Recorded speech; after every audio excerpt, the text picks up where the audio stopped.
have unfolded in the past, much in the way that we see them unfolding now. So if we don't have any giant cataclysms happening in the Earth now, then there wouldn't have been any cataclysms in the past. And yeah, we know about the dinosaurs and they were made extinct by an asteroid, but that was 65 million years ago. Surely within the human story there's been no such thing. And as a result, scholars who attempt to investigate the possibility of a past cataclysm often find themselves in the crosshairs of very vicious attacks from their colleagues, as though somehow they're upsetting the apple cart in some way, and as though we shouldn't think about these things. I don't think that it's deliberate, planned censorship. Right. I think it's the mindset of the individuals who we have entrusted with interpreting our history for us. And that is a mindset that is troubled by cataclysm. It doesn't want them to have happened, whether consciously or subconsciously, and looks for other reasons to explain why things are the way they are. Yeah, it's important you say that because it's not, in your mind, that conspiracy. It's I just don't think so. a natural tendency for them to shy away from these things. Because also, keeping things in the status quo keeps everything the way it should be. Keeps them in their same jobs, their institutions alive. Absolutely. And so they just naturally become uncomfortable and resist when they hear these new theories. Very much so. And this is a classic example that I go into in this new book of archaeology going radically, drastically wrong. And it's partly connected to that so-called overkill theory, where the megafauna were supposedly wiped out by this ruthless hunter-gatherer population. And it's an archaeological theory called Clovis First. And it dominated American archaeology for 50 years. The notion that there's a culture that archaeologists call the Clovis culture. We don't know what they call themselves. They're called the Clovis culture because what's called the type site, the classic site that they were at, is near the town of Clovis, New Mexico, in a place called Blackwater Draw. Near Clovis, New Mexico. And apparently the archaeologists needed to go to Clovis to get beer, so they called it the Clovis culture. And this Clovis culture, there's no evidence of it in North America before 13,600 years ago. It flourishes for about 800 years, and 12,800 years ago, it vanishes completely from the picture. The position of archaeology for 50 years is those were the first human beings to enter America. No human beings entered the Americas before 13,600 years ago. And those are the same archaeologists who repeatedly called me a pseudoscientist or a pseudo-archaeologist for suggesting other possibilities. But lo and behold, what did we find? Round about 2010 onwards, the evidence becomes overwhelming that Clovis was not first at all, not first by even a tiny margin, a huge margin, first by a huge margin, not 25,000, 35,000, 50,000. As part of the research for this book, I went to the San Diego Natural History Museum and interviewed Dr. Tom Demereux, who's the chief paleontologist there. The reason I interviewed him was because he'd just had an extraordinary paper published in Nature in April 2017. And that paper documents human presence in North America 130,000 years ago. That's 10 times as old as the Clovis culture. And all archaeologists admit this now, that the Clovis First was a mistake. They got it wrong, completely wrong. Human beings have been in America for much longer than that. But what they don't comment upon is the careers that were ruined as a result. People like Jacques Saint-Mars, who excavated Bluefish Caves in the Yukon. He had his career literally ripped to shreds by his colleagues because he was proposing humans in America 25,000 years ago. He had his research funding withdrawn. He could only continue on his own buck. Nobody was supporting him, but he was right. He was right, and this happens again and again. So when archaeologists of that type say, Hancock is a pseudoscientist, I say, hang on a minute, you guys are the pseudoscientists. You guys sold us Clovis First for 50 years. You guys withdrew funding from research that might have exposed that lie earlier. You wouldn't let it happen. And that's not right. It shouldn't be that way. Archaeologists should not take the view that they have got a firm and fixed picture of the past, because actually we know so little about the past. They should always be saying this is our provisional position. but we are open to other possibilities. Because if they don't say that, those other possibilities are going to come along and kick them in the ass pretty soon. And that's what's happened with Clovis First. And Clovis First is not a small matter, because if human beings have been in the Americas for 130,000 years instead of for 13,000 years, why, there's 100,000 plus years that archaeologists just haven't looked at because of their preconceived notion that there was going to be nothing to find. There was actually a dictum against digging below Clovis levels. You know how in archaeological strata it's like a layer cake and you have certain levels. And the view was, let's not waste research funds digging below Clovis because we know there was nothing before Clovis. What an idiotic, what a ridiculous position to take.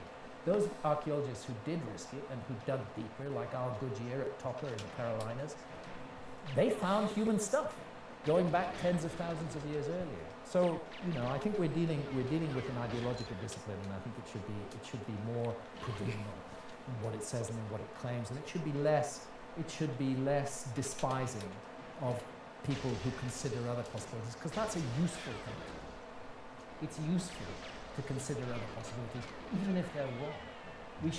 Science should never get locked in a narrow channel and say everything outside the bounds of this channel is not subject to investigation. It's really a mistake. I mean, I was surprised when you went to America with this book, because I thought, what's in America? You know, because of all of the assumptions I had made and what I had been taught as a kid. The narratives were simple. As little as I knew that there was nothing else. Exactly. This was the view, and this is why America is so interesting, because what we have in the Americas, North and South America, is a gigantic landmass, enormously rich in resources. Just the kind of place where a civilization could emerge. And then you take the Ice Age and you recognize that for very long periods the Americas were cut off from the rest of the world, but yet incredibly rich in resources. So now we know that there were human beings there from 130,000 years ago. We know that archaeologists haven't been looking at what they were doing. Now's the time to ask, what were they doing? What was going on in the Americas in that time? And again, a need for archaeologists to be more humble. How much have they really looked at?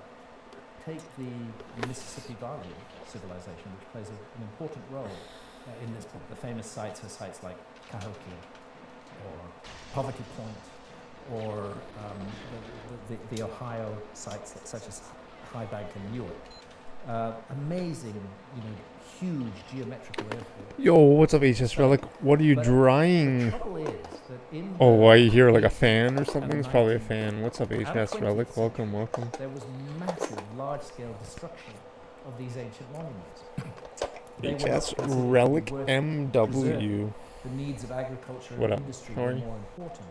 So what we can say is that around about 90% of the monuments that were in the Mississippi Valley in, say, 1700 are gone now. They're not there. So archaeologists, in drawing their conclusions about that culture, are drawing it on a tiny fraction that's randomly left by chance from the mass-scale wipeout that was caused. And then when the archaeologists come to preconceived ideas about what sort of culture it should be, that's another form of censorship that imposes itself upon the past. We should let the past speak for itself. And was that just human destruction without thinking about it? Why? Well, I mean, first of all, there was the view. Yeah. Nice. Welcome. Yeah, I speedrun it a lot. I speedrun a bunch. America in the 18th and 19th centuries was in an aggressively expansionist, expanding westward. And that involved taking the land of the indigenous inhabitants. Well, if you're going to take away, tens of millions of acres from people and stuff them somewhere else, then you need a good excuse to do so. So what you do is you depict them as savages, and you say that actually we're doing them a favor. There's a quote I put in the book concerning the horrific project called Boarding Schools Project in America, where Native American children, about 90% of them, were physically removed from their families and stuck in boarding schools in another state, far away, punished if they wore any traditional clothing, given the whole ideology of Western civilization and encouraged to cut themselves off from their roots. Well, no wonder we're a species with amnesia if we take the entire cultural memory banks of the indigenous inhabitants of the Americas and deliberately wipe them out. And so what are some of the things that we're going to learn from reading this? Oh, what am I trying? I'm going for 23 seconds. We might have just previously assumed I'm going for 23 seconds. It's like a 30th place time or something. Well, there's a whole Top range. 40, I think. Top 40 place The time. first and most important issue to understand, and I've really done a great deal of work on this, is that North America Oh, nice. was at the epicenter. Yeah, I speedrun on Xbox too. of and humongous Switch. growth. There's leaderboards there too. And You it could was speedrun it too. particularly You bad should get into because it. It was a comic. The speedrun The Xbox. evidence is really compelling on this. Now, there are people who are proposing alternatives. One thing nobody disagrees On on anymore is that there was a speedrun.com. 2,800 years ago. The best case, as far as I'm concerned, is the comet case, and we have a group of more than 60 leading scientists who are making that case very, very strongly in the pages of all. So that'll link me to But my we have to consider speedrun the runs. nature of that cataclysm. It was very, very odd. At that And time, North my America Xbox had been runs are there, undergoing and then you can find conversion the community there through the Xbox. for several pretty thousand cool. years. The world I also was stream it the Xbox ice sheets from had time to gotten time. Shallower.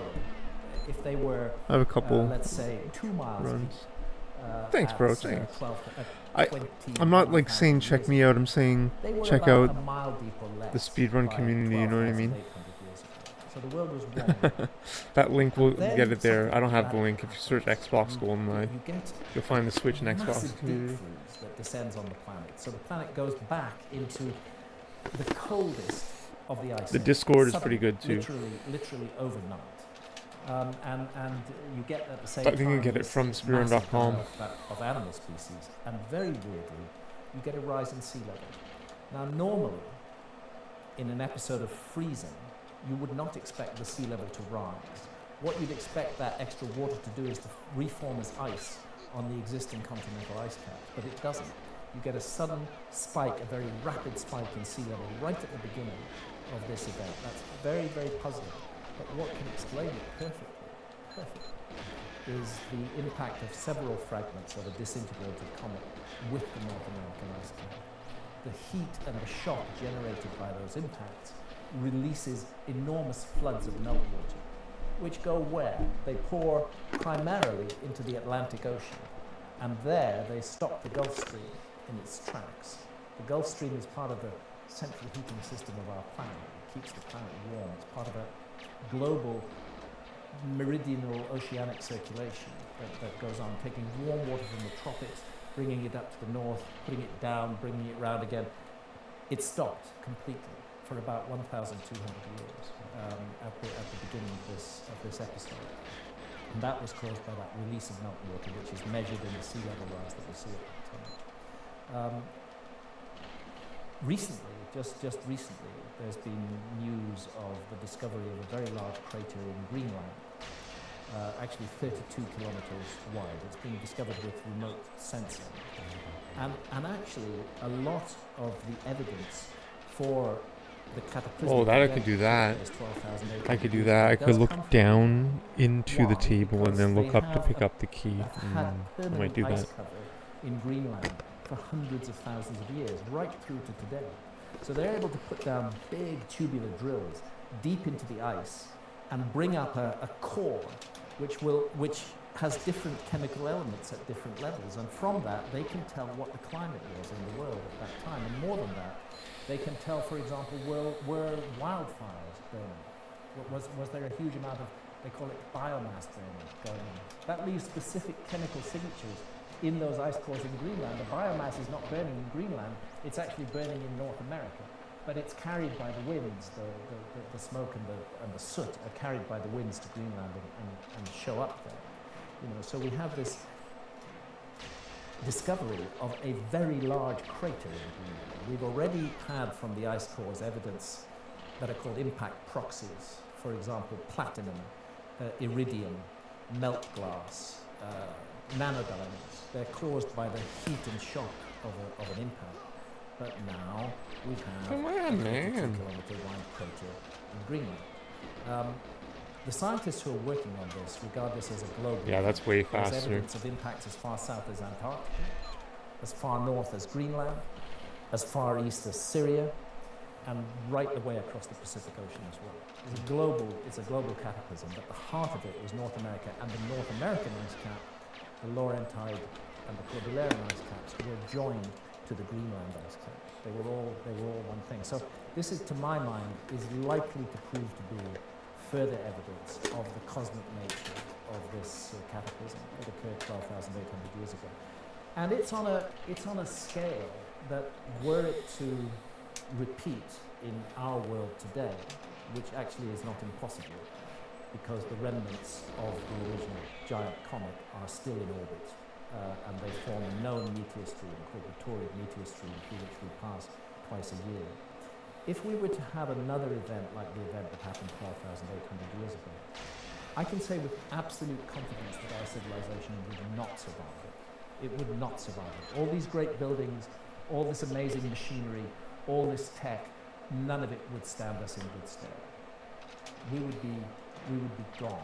What? as a How did I not civilization. It would get that? become a punctuation mark in the human story.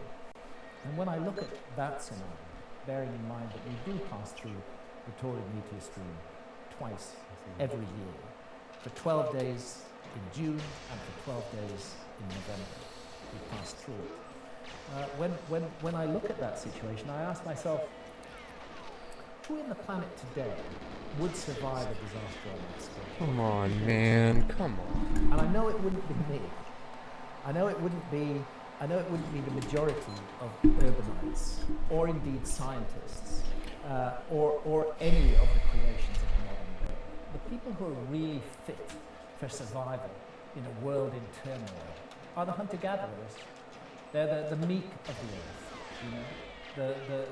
In Namibia, in the Amazon jungle, people whose daily businesses survive, they would hardly be knocked sideways by this event. They would just take it in their stride, and they would carry on. They would not suffer the psychological damage. Can you imagine the psychological damage of billions of people who are used to living in the comfort of cities, with every necessity laid on for them every day, without any difficulty in acquiring it?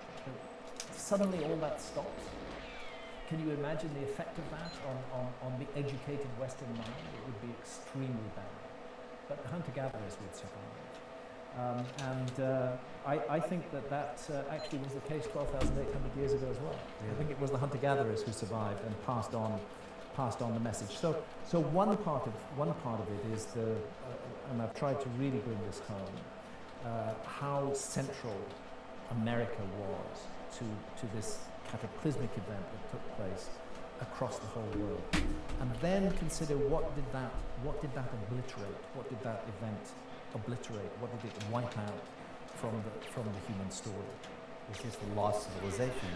We've always talked about this. You see, when you're looking for a lost civilization, and I mean a civilization, something that we would recognize as a civilization.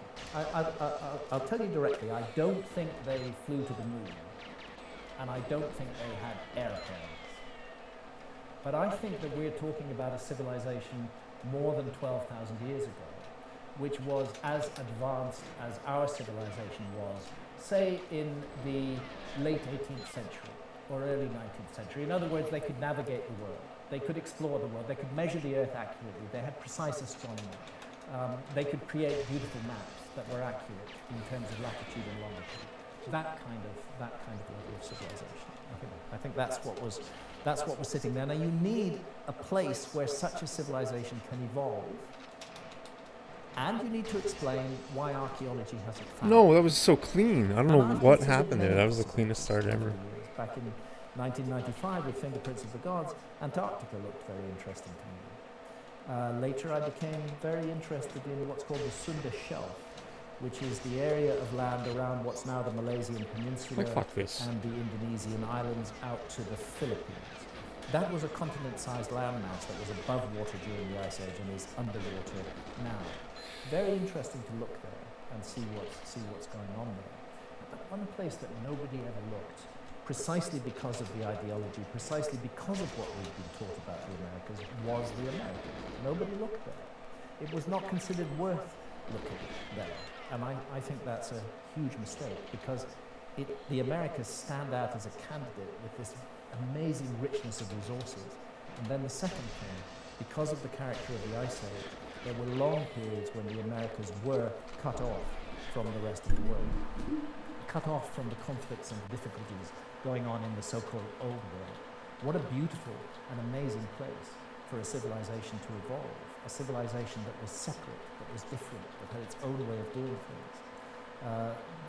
That is one of the reasons why I think we need to take America very, very seriously, because we now know that the archaeological story we've been taught about the Americas is complete and utter bullshit from beginning to end. Clovis was not first. Clovis was a late comer to the Americas.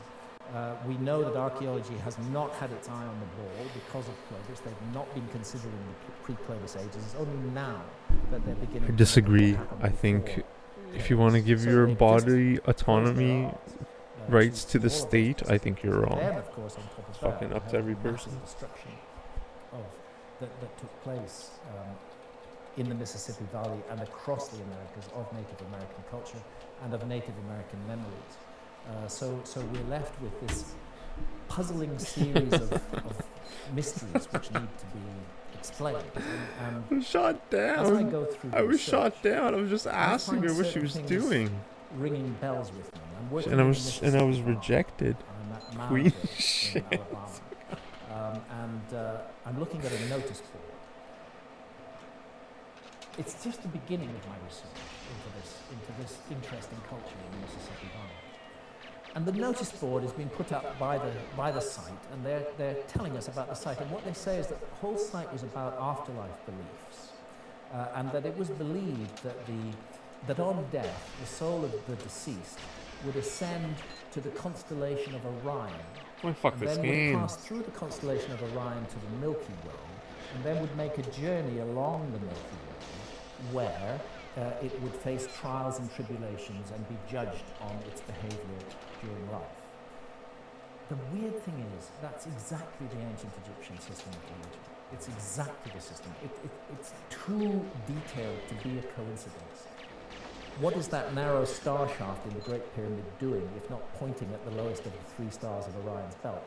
To send the soul of the deceased up to Orion, then indeed a journey along the Milky Way, trials and tribulations, and the judgment.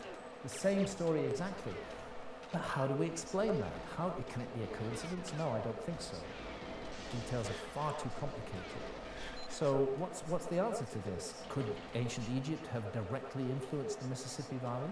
Well, no, actually, because ancient Egypt has ceased to exist as a civilization by the time that many of the Mississippi Valley sites rose to prominence. Couldn't have happened then.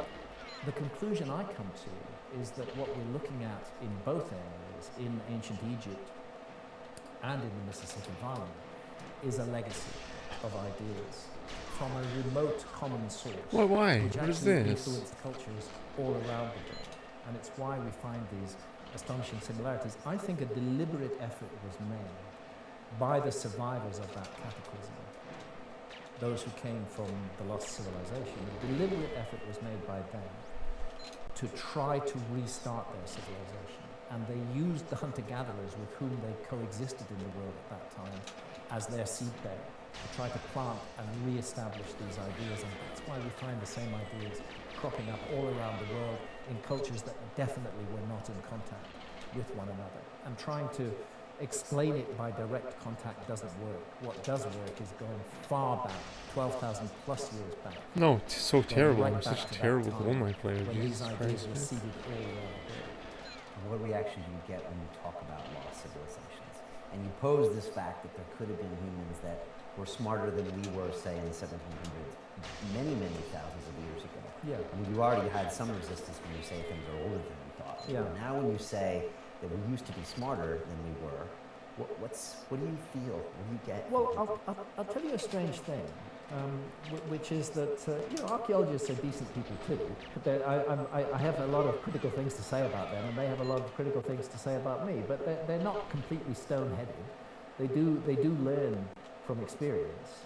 And the whole archaeological community in the last few years has come to accept bitterly, with difficulty, that Clovis was not first, and that things were going on in the Americas for tens of thousands of years before Clovis. What that's led to is more openness as to what those things might have been, a little bit more humility as to what might have been going on. So actually, in proposing a lost civilization, I don't today find myself up against the same sort of bitter hatred that I found myself up against in 1995. There seems to be a growing realization that this is one amongst a number of options that we have to consider in order to explain the world we live in today. And the same goes with the issue of cataclysm. Back in 1995, that was a very tough row to hoe. Why? It was very, very hard to get that idea across through the mainstream. Today, with more and more mainstream scientists focused on this issue, it's much easier to get it across. There's much more openness to considering ideas of this kind. I'm not saying that the battle is won, far from it, but there has been movement in the right direction. And when I travel around researching this book, going to archaeological sites, meeting young archaeologists, I find them much more open and friendly to me than they were in the past. And, even slyly admitting what in the books. Things are changing, and they're changing not because of me. They're changing because of the evidence. The evidence speaks for itself. It's overwhelming. Another area that I investigate at Come on, great please. is the Amazon rainforest. Really fascinating. Sadly, tragically, because of the clearances of the Amazon. I don't know if it's fast enough. I don't think it is. That we were not aware of before, which is that the Amazon is full of geometry. There are giant earthworks in the Amazon, and they're astonishingly similar to the giant earthworks in the Mississippi Valley. And they incorporate the same geometry as those earthworks and the same geometry that we find at, for example, Stonehenge or the Great Pyramid. It's really one of the remarkable discoveries of the last decade, is that there was a civilization I don't think it's fast enough. capable of creating monuments on a giant scale. Previously, they were regarded as just simple hunter-gatherers who couldn't do anything of that sort. And goodness knows what is going to come out of the jungle once they start applying LiDAR to the problem. The case of Guatemala was recently in the news. Guatemala is a tiny country. I think it's less than 150,000 square kilometers. In Guatemala, within walking distance of the famous site called Tikal, within walking distance, they have, in the last year, have found 60,000 structures that archaeologists didn't know exist. They found them because of LiDAR. Okay. That's in a tiny country with 100,000 or 150,000 square kilometers. We have in the Amazon 5.5 million square kilometers of rainforest that have never been investigated by archaeology at all. The whole Amazon basin is about 7.5 million square kilometers. 5.5 million is covered by dense rainforest. And it's only because of these horrific clearances of the rainforest to make way for cattle ranches. One of the great stupidities of the modern human race is to sacrifice the rainforest so that we can eat hamburgers. Come on, man. The side effect of that is that the clearances of the rainforest are these humongous earthworks. One of them, by the way, has exactly the same base perimeter as the Great Pyramid of Giza. And like the Great Pyramid, it's precisely oriented to north, south, east, and west. It's a structure or like a placing of a plot of land? It's an earthwork. And honestly, we have very similar earthworks in the UK. Everybody's heard of henges. Everybody's heard of Stonehenge. But not everybody knows what a henge actually is. A henge is a ditch. It's a big ditch which is dug, usually circular in the British Isles, and then the earth from that ditch is raised up into an embankment, and the embankment is outside the ditch. That's how you know that these structures were not built for defensive purposes. If you want to create a moat, you put it outside your embankment, not inside the embankment. The Amazon is full of earthworks like that. Like for example, Avebury in Britain, a giant stone circle. There are multiple examples of that in the Amazon. There are stone circles in the Amazon. all of this is new. All of this requires to be accounted for, requires to be explained. Why, for example, I get into DNA a lot in this book, and it's fascinating to me. Oh, that one Again, stung. it That comes one back to these stung. old ideas and old theories about the people of the Americas. The mainstream view during that 50 years of Clovis' first dominance was that the Americas were peopled only one way, and that was from Northeast Asia across the Bering Straits, which were then a land bridge, the Bering Land Bridge, into Alaska, and then when the ice sheets had sufficiently reduced, down through an ice-free corridor into the Americas as a whole. And this was supposed to be the only way that human beings got to America. They walked, following the herds of animals that they hunted. DNA is changing that whole picture very, very, very radically. And one of the big mysteries, which I'll go into in depth in this book, is why on earth is there Australasian This game, bro. DNA in the Amazon jungle? There are a group of genes that are specifically connected with people from Papua New Guinea and Australian Aborigines and Melanesians, turns up amongst isolated tribes in the Amazon jungle. And here's the kicker. It's nowhere in North America, and it's nowhere in Central America. It's only in South America. That requires an oceanic voyage. That requires somebody crossing the Pacific Ocean a very long time ago. And I say a very long time ago quite deliberately, because a skeleton has been found in South America that carries this DNA, and that skeleton is close to 12,000 years old. So we know it's much older than that. And how do you find this stuff? You're keeping your ear to the ground all the time. I keep my ear to the ground all the time. And I have found geneticists, great people to talk to about this. I've done extended interviews with quite a number of the leading geneticists working in this field. And one of them, for example, S.K. Willislev, who's professor of geogenetics at the University of Copenhagen, and regarded as one of the world's leading experts in this field, addressed himself specifically to that issue of Australasian DNA in the Amazon jungle, but not anywhere else in the Americas. If they'd come across the Bering Land Bridge, we should be finding that DNA all the way through the Americas. We shouldn't be finding it in an isolated pocket in the Amazon. And I asked him, what's your view on this? And he said, well, to be honest, nobody can explain this at the moment. It's a great mystery. And I said, well, what do you think it's possible that a group of people were able to cross the Pacific Ocean more than 12,000 years ago and bring settlers to the Amazon? And he said, well, according to the genetic data, that is the most parsimonious explanation.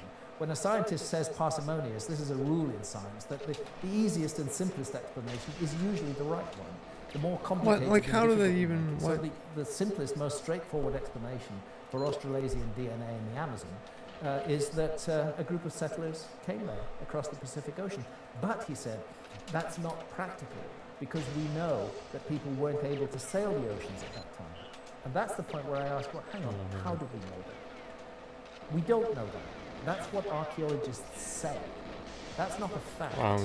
That's an opinion about the past. Let's not confuse opinions with facts. And maybe this strong Australasian DNA signal in the Amazon jungle should be taken as evidence for precisely that people were crossing the oceans thousands and thousands of years before we thought they were capable of doing. Everybody's heard of Thor Heyerdahl and his work with the suggesting that Polynesians were involved in settling the Americas. Thor was a great man. I knew him personally. I loved him. Great guy. But he was wrong about that.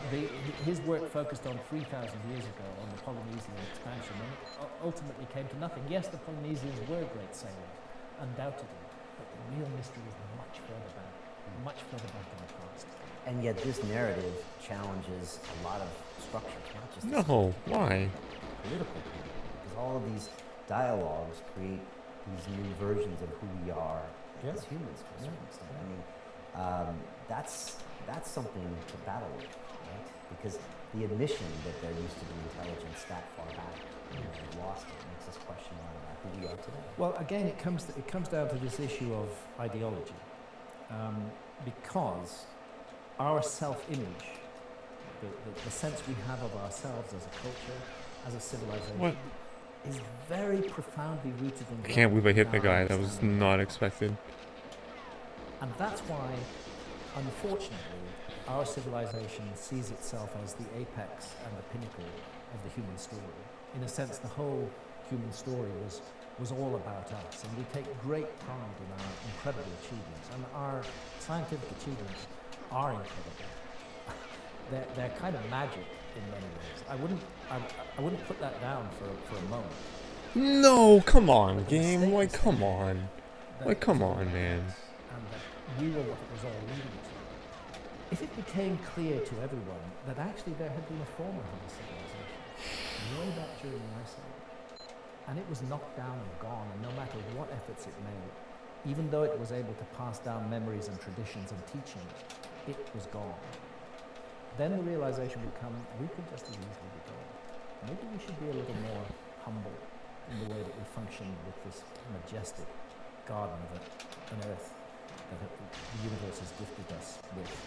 Maybe we should be spending a little less money on weapons of mass destruction so that we can kill one another in ever more inventive ways.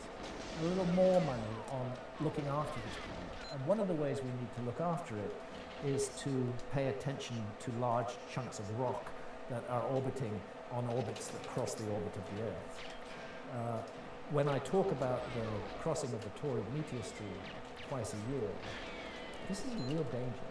And many astronomers are waking up to this, and the calculations indicate in the next 30 years that we are going to face a number of substantial impacts out of the Tauride meteor stream.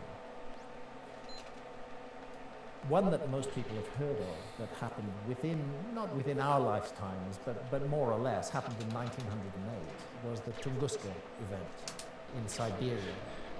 It was a relatively small object out of the Tauride meteor stream that entered the Earth's atmosphere. It was calculated to be between 60 meters and 190 meters in width. It actually exploded in the atmosphere. It never hit the ground. It exploded in the atmosphere over, fortunately, a completely uninhabited part of Siberia. But what it did was it flattened 80 million trees across 2,000 square kilometers, an area larger than the city of London. And the astronomers who are working on this problem have pointed out quite rightly that if an object just of that size, 60 to 90 meters in width, we're not talking a kilometer or 3 kilometers in width, it's quite a small object. If that were to blow up over a major city, everyone in that city would die. Nobody would leave. Right out as far as the ring road. What? The Like, whole how road that even not? would be gone. Wow. Completely gone. From a Tunguska scale event. And when we look back to what happened 12,800 years ago, we're not looking at Tunguska scale events. We're looking at kilometer scale events, not 60 or 90 or 100 meters in diameter, but 1 or 2 kilometers in diameter who come down. So I don't want to spread gloom and doom. The fact of the matter is we can do something about this. My goodness, I mean, commercial interests are already looking at mining asteroids. It's a practical proposition. We can move asteroids as well. We can move bits of comet that are on the wrong orbit, that are on a dangerous orbit. All it takes is the will. All it takes is a human species that is prepared to say, we'll set aside our wars for a moment, because there's a much bigger danger that affects all of us. And actually, we can solve it quite easily if we put our minds to it. Yeah, but that's not a popular narrative for politicians, defense companies, even technology companies. They would rather us worry about Instagram. These other things. Exactly. And they would rather have us all hating one another also. because that increases the power of the state. The more you can get your citizens to hate citizens of other countries, the less they're paying attention to what your own politicians are actually doing. So yeah, it's not a popular narrative at all, and it's a narrative that has been very much sidelined. And if there is a conspiracy, I do see it there, but it's driven by commerce more than anything. Right, which is one of the most powerful forces there is. You know, it's interesting because if you ask most people today and saying, is your version of a human history affect your decisions today? I mean, I think most people would say, no, I'm open to lots of ideas. And yet, everything in our core is, we are the best civilization that's ever been. We are the dominator of the earth, which is why we treat animals and the environment this way. I mean, everything really is built on this version of history that we like to tell ourselves. I think it is, and largely unconsciously. We don't think it through. We take it in with our mother's milk. This is how things are, and it leads to a great many problems in the world today, which we need to change. The human, regardless of cosmic cataclysms, the human race is at one of those turning points right now. We've reached this huge population. We have this technology. The whole world is in contact with one another. And all these petty-minded little politicians are sitting there trying to stir up hatred and fear and suspicion and make us constantly live in dread of other human beings and to forget the fundamental truth, the fundamental cliche, if you will. We are all one family. We truly are all one family. You can go anywhere in the world, to the remotest areas, and you will find that the same emotions and the same needs and the same hopes and the same fears that drive you and me are driving the people in that area as well.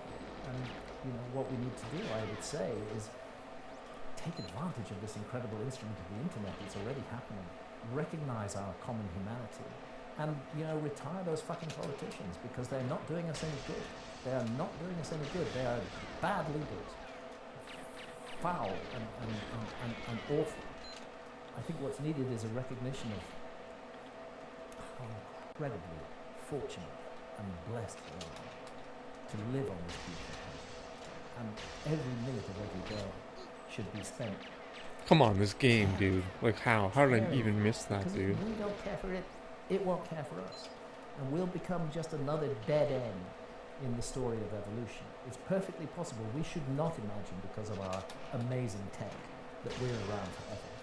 Far from it. If you look at the long picture in history, you see that species come and go, and the human species could be one of those. And what a pity that would be, because what we don't know about other planets, but what we know for sure on this planet is that we are the thinking species that is able to understand what's going on. It's, in a way, it's the universe waking up to itself. That's what humanity is. And to allow that to just be swept away Why? by some cosmic disaster that we could easily prevent, or to allow it to be swept away because of some foolish war designed to inflate the ego or strengthen the power base of some obnoxious politician, what folly that would be, what stupidity that would be. It is an examination of the human ego and how it can destroy itself. That's what a lot of your work is based on. I guess so. I guess that's why I find the past interesting, in the sense that it has messages to give us and lessons to teach us about the present, about what's happening in the world that we live in today. And I don't claim that I'm right in everything I say, but I do. Who can be? But I think what's important is to question prevailing narratives all the time, and that's what I've tried to do with my work in this particular field, is to question the prevailing narrative and to say, no, I don't automatically accept that because you're Professor X or Dr. Y. Actually, I'm going to look into this myself and find out what I can learn about it. And I see more and more that that's how the general public feel as well, that people are rightly increasingly distrustful of so-called experts. So we have this freedom of information here, and yet the world seems to become more divisive on this side. Yeah. There seems to be, and more abuse of the environment, more at war with each other and hatred, and yet there's also this more information, especially with books like yours. Yeah. How do you put those two together in your head? That we live in a time, an extraordinary time of turmoil, when all the cards have been thrown in the air, and we don't know yet how they're going to fall. What's going to happen, but I'm glad that one of those cards is, my books. Yeah. And I hope that they have some effect in leading people to think for themselves, rather than accept, the orthodox opinion as the word of God. It certainly isn't. Do you think the Americans, who play both ends of those spectrums really well, freedom of information and divisiveness, how are they going to react to a book that starts saying that maybe you were a big part of this all happening? Because it sounds like a very American thing to embrace that history. Yes, and I hope that it's part of that other American thing, which is embracing Native American culture. That's happening now in a way that it didn't happen in the past. There has been a big change in that area, and I think Americans are waking up to what was lost and the need to preserve what can be kept, because they were the wisdom keepers, they were the carriers of the civilization, and it was deliberately wiped out. Yes, I don't know how this will be reacted to, but what I'm making in this book is a strong case. Not only that there was a lost civilization, but that its home base was almost certainly in North America, and I can even narrow it down. I would say we're looking at the 500 kilometers south of Minnesota in a strip right across North America. That area, which was massively devastated in the floods at the end of the Ice Age. If there was a culture there, nothing would be left of it. It would all be gone. You mentioned politics there and politicians. I remember the very first time you were on the show, 6.5 years ago now, you said that I believe anyone running for president should have multiple ayahuasca ceremonies. I think at least a dozen. A dozen. Yeah. And I remember that was such a powerful thing you said, and I asked you why. And it's interesting how all of this kind of comes full circle. So you're talking about things that happened 12,000 years ago, 30,000, 130,000 years ago, and yet it has ramifications of what we do today. You are no stranger to the spirit world and the plant medicine world. And it's another fascinating part of who you are, that you would have this almost strangely parallel journey where you wrote nonfiction and fiction about the plant medicine experience. What did you mean by that when the politicians should drink that? Because this is a whole part of your message. Yeah. Well, specifically with ayahuasca, which I've had a lot of experience with over the last 15 years or so. One of the universal effects of ayahuasca, it's very rare for this effect not to happen. If you're prepared to persist with it, it might not happen on your first night, but if you work with ayahuasca over a period of a couple of weeks, that's why I say a dozen ceremonies would be the minimum.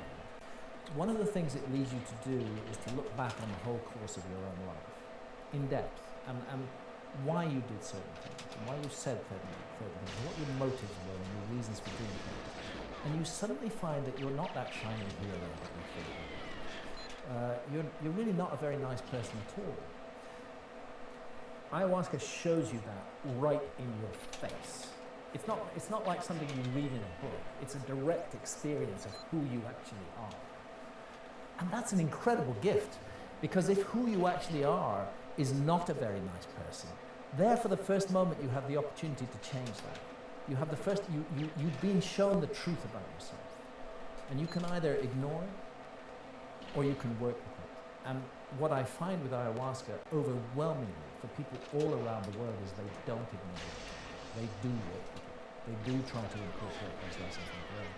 So I think it would be very hard for a politician, a head of state, to behave in the way that heads of state typically behave, riding roughshod over other people's rights and interests.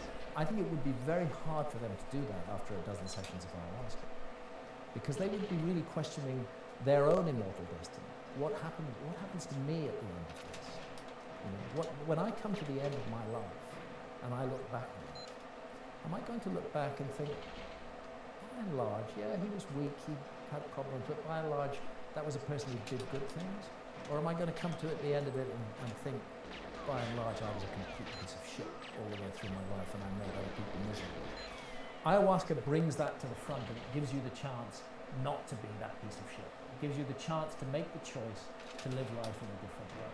And that's why I would like to see it, I would like to see it inside all leading politicians. And I think you said once that most of them would probably decide not to run for politics because they might see that it was an egoic pursuit and not a service. Yes, I suspect that most would not want to run for politics after that. Imagine the White House ceremonies. The White House ayahuasca ceremony. Yeah. That would be fun. Might see it in our lifetime. We might, yeah. And your history with ayahuasca? Because I think when you first came on the show, you had just had some ceremonies in the last year or two, and some talking about different plant medicines and cannabis, and I know you had some ceremonies last year as well. I went and had 3 ceremonies in Costa Rica last year.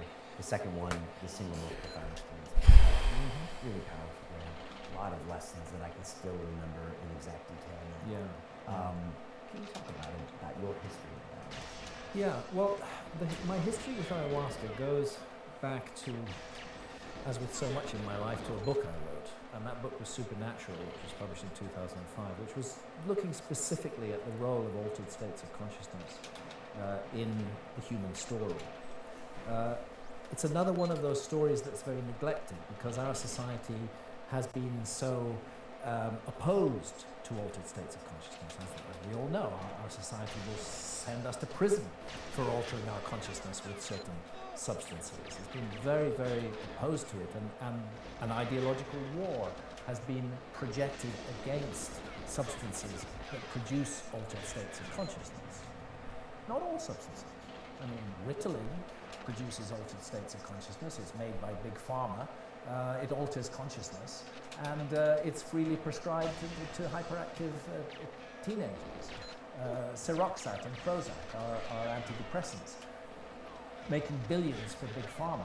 They also alter consciousness. They're okay in our society, apparently, even though they're often associated with suicidal thoughts and suicidal behavior and all kinds of negative activities. But other substances which alter consciousness, like psilocybin or LSD or DMT, those are demonized by our society. It's considered a terrible, terrible thing to do, to get involved with those substances at all. So we're confronting an ideological conflict around those substances. And what I have wanted to show is that really for thousands of years, human beings have worked with plant medicine. They have been an integral part of human culture, central to human culture. Not something bad or wicked, not an aberration, but something central to the human experience, which was nourishing and teaching. That's why they call them teacher plants in the earth. And then we have our society that comes along. It's just this little blip, of 100 years of high-tech industrialized civilization, and it suddenly pronounces that this whole human heritage is completely wrong, and that we should only take certain consciousness-altering drugs made by particular companies and nothing else. So it's a mind control exercise which is going on around these plants. And what I've realized as I've gone further and further into this is that all ancient civilizations were using means to alter consciousness, and that they were central to some of the best and greatest achievements of those ancient civilizations. There's no doubt that the ancient Egyptians were deeply into visionary experience. There's an amazing relief from the second shrine of Tutankhamun, where you see a row of 3 initiates, and they are connected to a star in the sky by rays that are coming right down into their foreheads. This is a visionary realm. This is a visionary experience that they have. And oddly enough, the Skidi Pawnee in North America have the same thing as star visions, that they will gaze at a particular star, and suddenly that star will start to communicate with them. And of course, everybody in modern industrial society just laughs down their sleeves at that. But maybe we shouldn't be laughing down our sleeves. But maybe we should be considering that the depth of human experience is more than just material things and technology and our egos. Maybe there's much more to it than that. And that's why I got into ayahuasca. I did not feel that I could write authentically about the plant medicine if I had not had the plant medicine experience myself. When I then had the plant medicine experience, I realized that this wasn't just a research project for me. This was work on myself that I needed to do. And that's why I've continued to work with ayahuasca. It's not something I rush towards. As you know, it's hard work. It's physically hard work. It's emotionally hard work. It's psychically hard work. There's all the vomiting and the diarrhea, sometimes more, sometimes less. It's not something that you rush towards in absolute delight. It's like, this is a lesson that I really need to learn. And I'm prepared to put up with a certain amount of discomfort in order to learn that lesson. And even a certain amount of fear, because ayahuasca trips can be very scary too, sometimes. Yeah, I did in 5.5 years before I went until last year. And it was amazing because we talk about it a lot on the show, but I'd still been not going. And I went, and again, it was really powerful, but again, very painful. And emotions very raw. And I'm good at compartmentalizing. Come on, dude.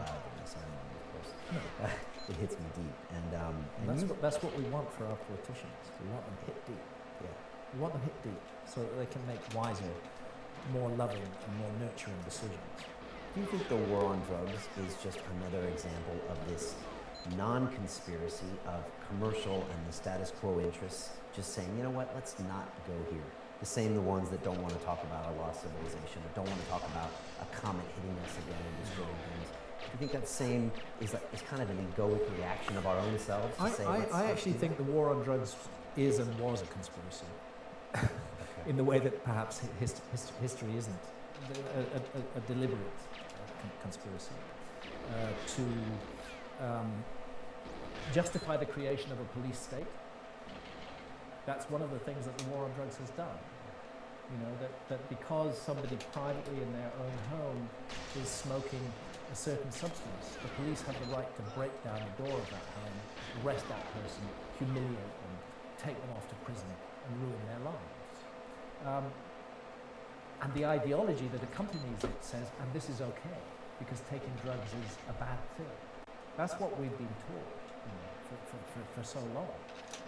I think that it's partly in the interest of big pharma to keep the control of these consciousness-altering medicines in the hands of big pharma. And it's interesting with the growing legalization of cannabis in America. It's not going to be long before we see big pharma stepping into that marketplace as well and trying to take it over. The tobacco companies are already starting. They've already started, yeah. Yeah. What do you see with the legalization of cannabis in many states in America? There's talk of psilocybin being legalized in Oregon. Why? What's going to happen? What do you see? Because we are seeing a change. Yeah, big and change. What do you see we need to keep looking out for in those changes? Well, first of all, anywhere in the world that takes away draconian, unnecessary laws and says to people, actually what you do in your own home, as long as you don't do any harm to others, is none of the state's business, I have to applaud that. I have to applaud that. And I have to applaud the American people, state by state, who have refused to put up with the bullshit any longer and who've taken it to the ballot. Come Some on. Americans are brilliant at it, and Brits are not doing, is this domestic level action, getting things done at the local level, getting things changed. And with the state system in America, you can do that. You can actually have a ballot proposition, people can vote, and lo and behold, the laws change. I just read recently that California has just gone through the process of expunging almost 10,000 criminal records, unnecessary criminal records for people for possession of marijuana. You know, the great thing about that legalization is they're no longer burdened with that criminal record. And a message is being sent to the big state that actually the inner sanctum of an adult's consciousness is none of the state's business. None of the state's business at all. And actually the state will pay a price if it makes it their business anymore. So I think it's a great thing man. that's done there, that the American people have done this. This is not the American state that's done this. This is the American people, state by state, making decisions for themselves, asserting their sovereignty over their own bodies, their own health, and their own consciousness. And that's a big wake-up call, because nobody was really thinking about the war on drugs in that way before. That actually it's an intrusion on individual sovereignty. It's an abuse of human rights that is going on there, and that's the wakening up that's taking place. And as a result of that wakening up, the right of the state to intervene in our private lives is being questioned in lots of areas. Lots of areas. You know, the state has to stay away from many things. So I'm in favour of course there are dangers, and you know, big pharma, the commercialization, entering this arena. I'm not sure how I feel about that. It's difficult to avoid it in our society. I think the great good has been the recognition that adults have sovereignty over their own consciousness, and that the state has no right to interfere so long as they do no harm to others. I think that's the great takeaway from what's happening in America, and it's unstoppable now. And it's going to affect lots of things beyond so-called drugs. In every way, it's a big change of attitude that's taking place. And I take it as a sign of people waking up from a century of sleep. And I therefore take it as a positive sign. Yes, we must look out for the dangers that come with big pharma moving in on this area and taking control of it. But we shouldn't forget the huge benefits that have come from the courage of the American people in actually doing something about this instead of just sitting there passively Yo, what's up? and accepting. What's up, Ayush? How are you, man? They are not suffering over their consciousness. And will that carry over to the UK?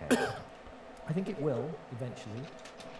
The UK is always very slow in this sort of area, but that same level of consciousness rise that has taken place in America is also taking place in Britain.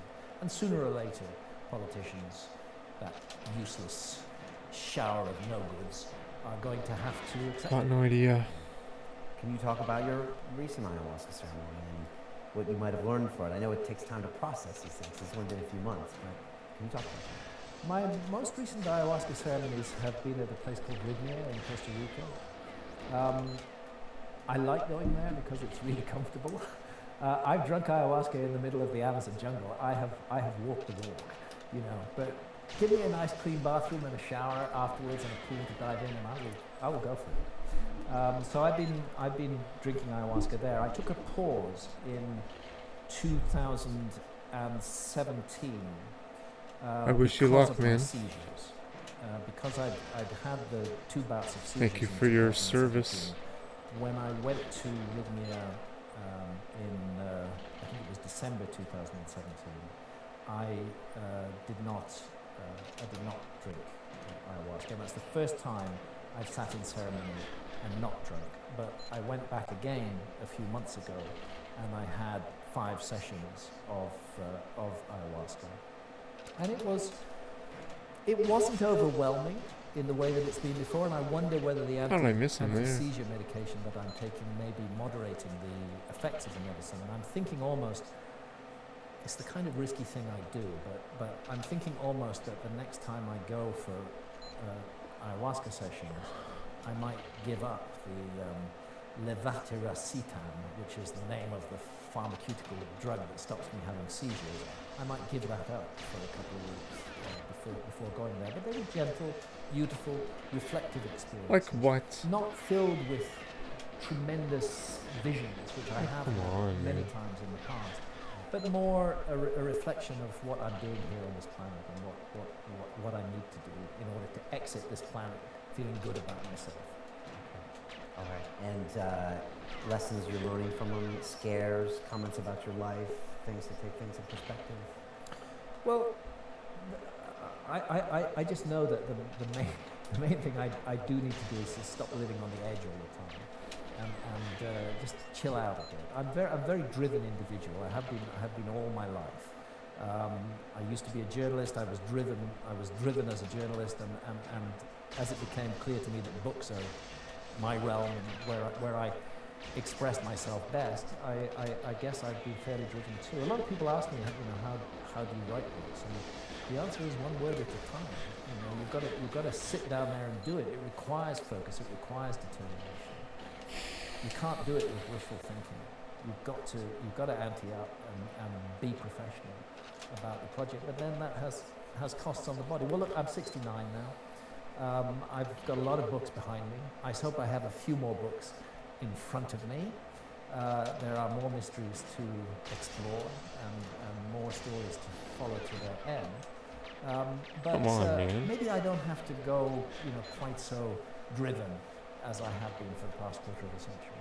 Do you think great art comes from struggle and pain? Do you think a near-death experience is how great art is created? I think great art does come from struggle and pain.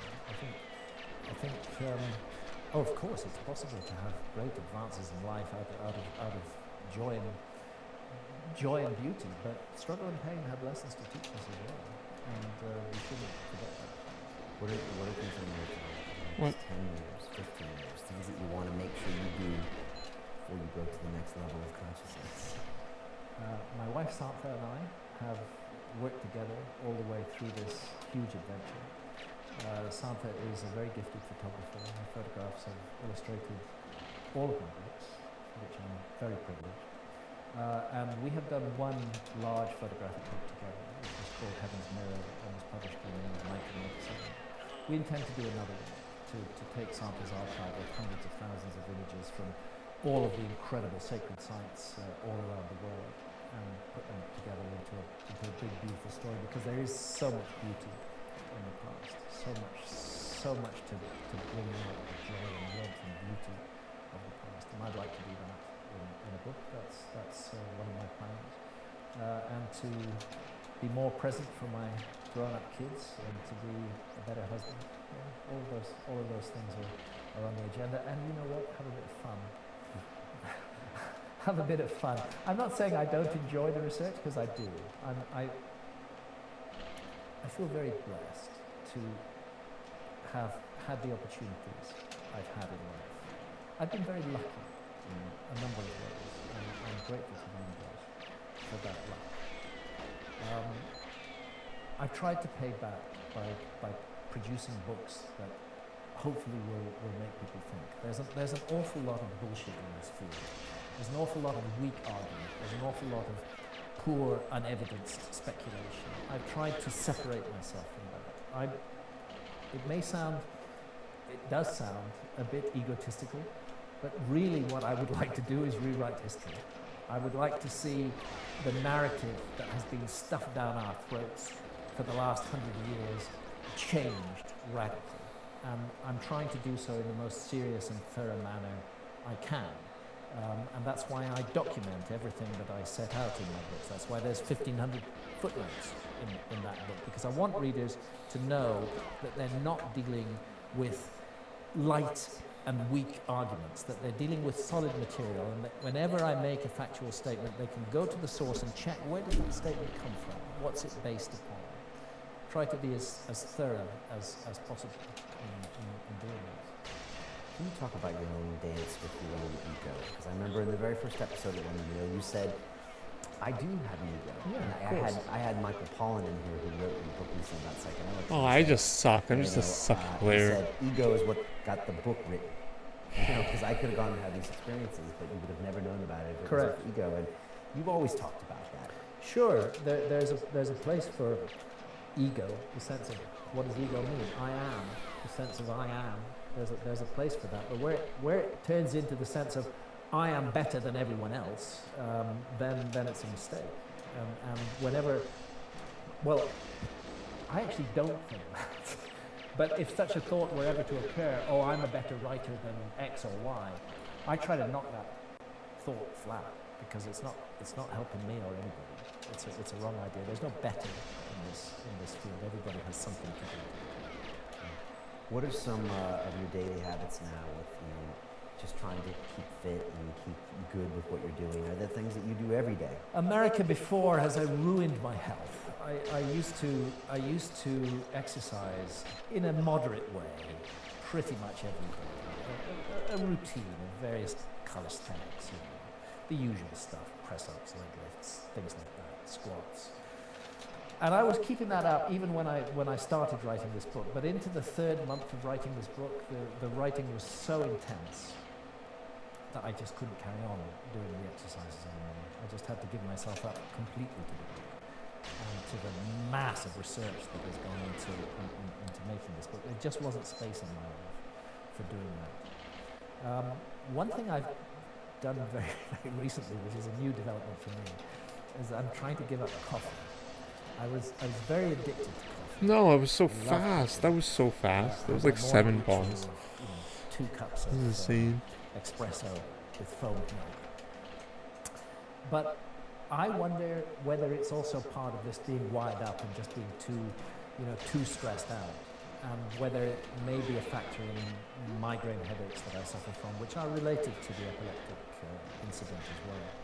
So with great reluctance, I've stopped drinking coffee for about 10 days now. And chamomile tea is very boring by comparison with coffee, but possibly better for the health. Do you see is there potential here though for a coffee-free life and a happy one? Yeah, okay. There definitely is. Come on, man. Like what? Stop regular use. It's hard at first. Yeah. Maybe sometimes you miss that jolt, but it definitely adds up. It definitely adds up pretty much.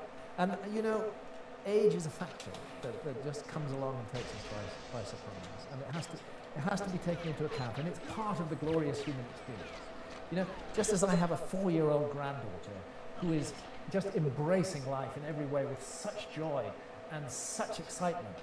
That's one part of the human story. Being 69 is another part of the human story. We have to be who we are. And so I don't kid myself any longer that I'm 40 or 30 years old. I know I'm 69. And I feel it, but like I said some moments ago, it's not going to stop me. I'm going to keep going as long as I can. Life The is a finger's wonderful swift, man. You shouldn't waste a second. There's a picture of you. Maybe it's on one of the back covers of Fingerwits of the Gods, but it's you standing boldly at the top of one of the pyramids. Yes. And it must be a 40-something-year-old. That was a 40-something-year-old Graham. Yeah, that was. Santa took that picture, and Santa took that picture in probably 1993. So I would have been 43 years old at that time, and it was one of the 5 times that we made it the Great Pyramid. Another great privilege for which I count myself blessed that I've had the opportunity to do that and to explore that astonishing, amazing monument. But you can't do that anymore. Well, I don't think so. You can't. I climbed the pyramid illegally and legally. What the fuck and is this? It's still possible to climb it illegally if you bribe the right people. But there's nothing compares with the experience of being up there unhassled, not worrying about the guys with the whistles, just experiencing that beautiful place. And I think, unfortunately, the legal climbs of the Great Pyramid have been withdrawn. They were very difficult before. People die every year climbing the Great Pyramid. So the Egyptian government was Come on, give it to embarrassed me. over this. It's not pace, it's not it. And the glass door is fucked. I'm glad I had the chance to do it when I did, and also, as I probably mentioned to you in the previous show, to find my grandfather's graffiti at the top of the Great Pyramid. That was an exciting and special moment. But what I've come to realise, really with this book, with America Before, is how everything is connected in the world. You can't separate things off. You can go, and we will be going with some friends in a couple of weeks to Avebury Stone Circle, which is quite near where we live in Bath. And you can think of it as a totally British thing. But then, as you start to do the research, you realise that it's not, that it's part of a worldwide pattern, that something has been going on behind the scenes of history that we have missed. And my mission, my project more than anything else is to wrap those curtains. If I were to ask Santa or some of your good friends and ask him, what's Graham's superpower? How is he able to produce these works and do all the things you do and continue to be healthy? What would they say it is? I think if they were honest, they would say there's no superpower at all. None whatsoever. The great thing about the human race, and one of the reasons why we're still around, is we're very diverse. You know, people have different talents and skills, and they can become very good at a particular talent or skill. And my talent or skill is writing books. But it's not a superpower. It's just what the universe gave me. You know, I'm not a really good plumber or electrician, but I'm good at writing books. But I really value the work of good plumbers and electricians. Right. And you work your craft. You work hard. I work my craft, yeah. And that involves absolutely walking the walk, doing the research, being out there in the field. I will not write about something I haven't experienced. That's not authentic. I have to see it for myself. And then it involves the dedication and the discipline to sit down and make those words flow out day after day, even when you don't feel like it. And often you don't feel like it. And all you'd like to do is just sprawl in front of the television and chill all day long. But if you're going to write a book, you can't do that. You've got to be at the best and writing those words. 6 months in a row. 6 months in a row. What keeps you awake at night these days?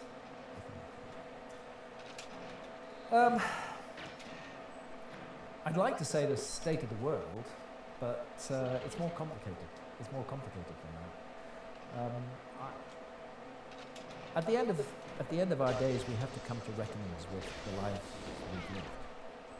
And we have to remember that we were given a precious opportunity to be born in the human body. And what keeps me awake at night is, what have I not done? What have I not done that I should do? Who have I not helped that I should help? Who have I been unkind to that I should have been kind to? These are the thoughts that do keep me awake. as to the state of the world, I just live in a continuous fury at our politicians, at their stupidity, at their greed, at their hand in glove with big commerce in every way, at the way that they mislead us. Infuriating. But we are waking up. Humanity is waking up. And if we get through the next 200 years, there's a beautiful future lying ahead. Are we going to get through it? It's up to us. Our choice. Always was. Always will be. Always will be. And do you think sometimes it's a reflection of us? You know, some of these politicians and these policies, and sometimes it's somehow some weird way of us not wanting to focus on what's important, or not reaching out to other human beings, or not knowing we're all one. Well, the politician who wants to advance his or her career will look for the lowest common denominator and multiply that, whereas in fact they should be looking for the highest and most beautiful things and multiplying that. If ugliness and cruelty and hatred and suspicion serve their career, that's what they're going to push up. And that's what's wrong with the system. It shouldn't be like that. And just back to that picture of the 43-year-old man, when you look at that man, and it's a great picture, what do you see? Who was that guy then? And how are you different now? You look like you're about to take over the world. Yeah, I guess I had this sort of absurd self-confidence throughout my youth and well into my 40s, and I guess it's partly reflected in that picture. And I've definitely learned humility since then. I've taken some heavy knocks, and it hurts. I've taken health knocks of a major kind, and I've had to put up with a great deal of deep unpleasantness and sheer downright nastiness from people in the academic community whom I work present Gyges and their friends in the media. That has been a teaching experience for me. I've had to learn from that, precisely because I'm not superhuman. I'm just another person, and I have emotions and feelings just like everybody else. And what my life lesson has taught me is never take anything for granted and never be overconfident in yourself. Confidence is a good thing. I'm not against confidence, but don't be overconfident. It becomes overweening and you lose your sense of proportion as to how things are. We're all just small parts of a great family. And yet the worst is probably over when it comes to the mass scale of criticism you used to have, because you've got a body of work, you've got people now opened up, you've got more information out there. Is it safe to say maybe the worst part, which was maybe late 90s, early 2000s, is probably behind you? Yeah, I would say that worst part is definitely behind me, because the evidence is moving in my direction, and because those who attack me have to get to grips with it and deal with it. That the evidence base has changed. This is how paradigms shift. They shift when the mass of evidence that contradicts the existing paradigm becomes so huge that only a lunatic could cling on to the existing paradigms. Paradigms don't give up their grip on the human imagination easily, but they will ultimately be overwhelmed by evidence. And I think that's what we're seeing in my field. I think we're seeing a recognition that the human story is much more complicated and much more mysterious than we've been taught. There are vast areas of the behavior and activities of our ancestors that we actually know nothing about whatsoever. And the more we look and the deeper we dig, the more the evidence comes out of vast antiquity for the human story, and an incredible wisdom and knowledge. The presence of sophisticated astronomers and sophisticated geometries way back in remote prehistory should in itself be enough to lead historians to rethink the paradigm. But it takes more than that, and that information is just now coming to the fore. I would predict, not 200 years, but within the next 20 years, we are going to see a very radical, accepted shift in the way that prehistory is looked at. Are you looking forward to live really long so you can see more of your theories proven correct? Honestly, I'm happy to live as long as the universe allows, and as long as I can have fun and be a useful contributing person. It would be nice to see these changes, but I feel content to the level that I know I've given it my best shot. I've done my best to expose areas of the past that had previously been obscured, and to inject into the public dialogue thoughts, discussions, narratives that had not been considered before. And I feel that has been a worthwhile activity, and it's an activity that I will continue with as long as I possibly can. Graham, I always have a few questions at the end. I'm going to ask you. If you could pick up the phone and ring that 20-year-old and give that young man a bit of advice, I'm guessing this is maybe before you became a journalist, I'm not sure, and tell him everything you know now, or something, what would you tell him? These success secrets are only available on the London Real Academy. Become a member and get access to live shows, exclusive courses, my webinars, bonus content, meetups, live events, an amazing community, and much, much more. Now back to the rest of the show. On that same note, best advice you've ever received could have been from a parent or a friend or a writer, anything that comes to mind. The best advice I've ever received is from my beautiful and amazing wife, Simon, which is to remember that it's all about love. That's what it's about. Everything else is secondary. Love is what it's all about. And love is not words. Love is action. Love is giving. Love is doing. Love is seeing the need of another person and helping that person. And I've seen my wife deliver that love to all 6 of our children, from 3 broken marriages. Deliver that love, not in words, saying love is a good thing, but actually doing it.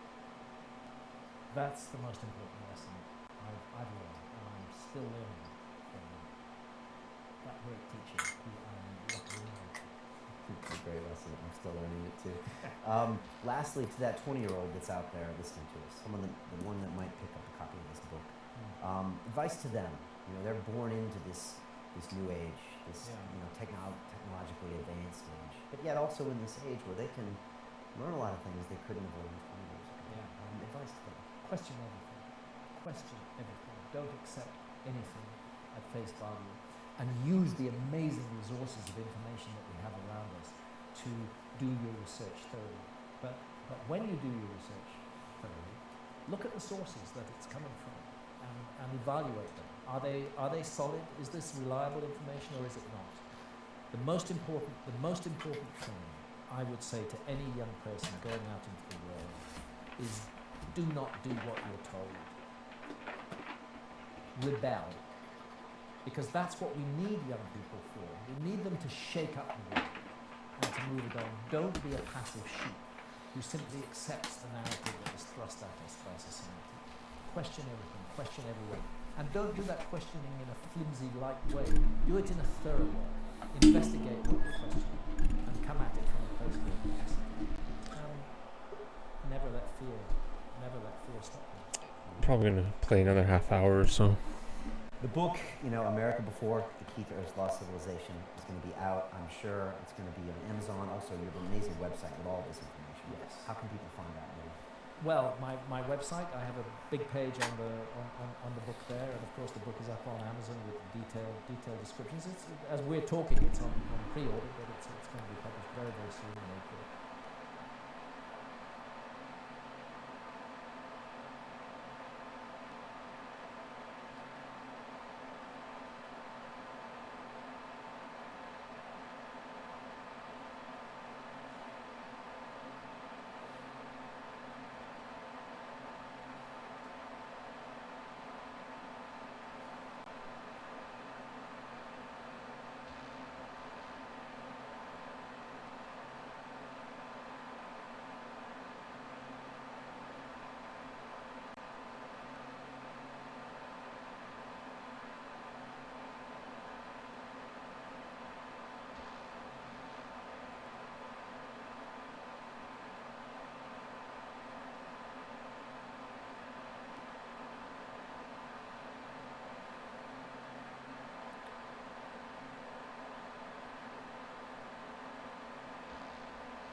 Hey everyone, this is Adam Ellenboss from Nightlight Astrology. Happy Monday, everybody. Today we are going to take a look at Jupiter-Uranus from a collective, historical, mundane standpoint one last time. I did 2 parts in a series that I've been working on last week. You don't have to have watched these in order, but to amplify the themes. That's not until about May 7th, but still, we have a lot of emphasis to come yet on the Jupiter-Uranus conjunction. And remember, the conjunction is a seeding moment whose effects spread out over time. You're going to be feeling this for a while. Jupiter-Uranus squaring my natal Venus ascendant ruler. I shaved my head. Screw it! I don't care what you think. To myself, I guess. I just got sick of dealing with it, honestly. I'm so sick of dealing with it. Okay. On that note, we are going to visit one final piece of Richard Tarnas's research on the Jupiter-Uranus dynamic. This comes from Cosmos and Psyche, one of my best and favorite resource books on archetypal mundane astrology. Come on, man. Come on, dude. Chapter called Iconic Moments and Cultural Milestones, which I have riffed off on for today's title. I'm going to read you some parts and pause along the way to reflect on how these historical or collective themes relate to us personally as well. But it's interesting to note these themes because you may very well see them at work around this time. And sometimes we don't even notice it until a little bit further down the road. Maybe a year from now or 2 years from now, we look back and we go, oh my God, look at what that was all about. But anyway, iconic moments and cultural milestones. Correlations with the Jupiter-Uranus cycle involving other cultural phenomena such as the histories of film, theater, painting, jazz, rock music, and the counterculture, and of specific fields of study such as anthropology, psychology, philosophy, presented equally rich and instructive patterns. Yeah, I don't know if I'm gonna make half an hour in this game anymore tonight. We're gonna Give try, a small but indication here of some of these patterns. If asked to single out 3 films that had the most significant impact on the evolution of cinema, most film historians would choose D.W. Griffith's The Birth of a Nation, which is widely considered the single most influential work in the history of film, one whose many technical and aesthetic innovations established the vocabulary of the new art. The Jazz Singer with Al Jolson, the film with synchronized sound that revolutionized the motion picture industry and marked the birth of the sound era, and Orson Welles' Citizen Kane, a landmark in the history of sound film, with its mastery of many technical and artistic innovations that influenced subsequent filmmaking, much as The Birth of a Nation did in the silent era. These 3 films precisely coincided with the 3 consecutive Jupiter-Uranus conjunctions of the first half of the 20th century. The Birth of the Nation was made during the conjunction of 1914, premiering in early 1950. The Jazz Singer coincided with the next conjunction, its celebrated premiere taking place in October of 1927, and Citizen Kane coincided with the following conjunction, premiering in May of 1941. Now, one thing I'm going to be doing, because you may notice that he's tracking subsequent conjunctions, I'm going to be going back in time, back to the early 80s, mid to late 70s, something like that. We're going to be looking at the last Jupiter-Uranus conjunctions and oppositions historically so that you can look back at your own biography, so to speak, and track them. So we'll be doing that in a future episode this week, just in case that sounds appealing. Each of these periods was highly significant for the history of film in many other regards. The sequence of Jupiter-Uranus axial alignments in the 20th century coincided closely both with specific masterworks that represented climactic milestones of the preceding years' developments and with the beginnings of new movements and genres that unfolded in succeeding years. The conjunction of 1940 to 41 that coincided with Citizen Kane, for example, also coincided with the birth of Italian neorealism in the films and published manifestos at that time of Rossellini, De Sica, and Visconti. I hope I'm pronouncing these names correctly. The very next conjunction of 1954 to 55 coincided with another extraordinary wave of film milestones with the simultaneous emergence of both Bergman and Fellini as leading directors, the birth of the French Nouvelle Vague, with the manifestos and first experiments of Truffaut, Godard, Varda, and Bresnard.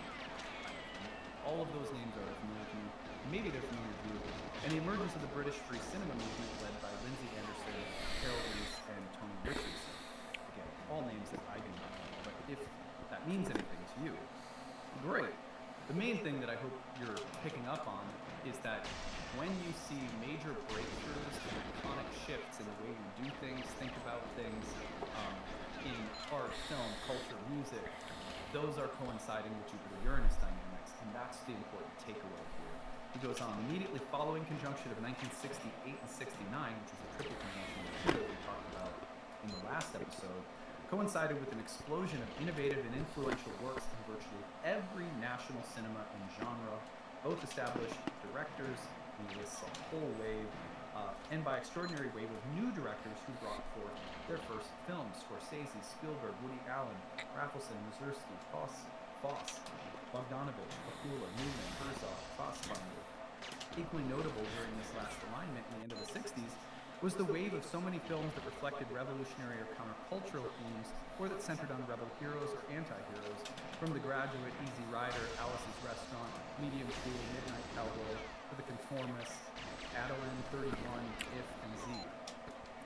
I will address elsewhere with more precision and thoroughness the remarkable clarity of the patterns in film history revealed by this cycle.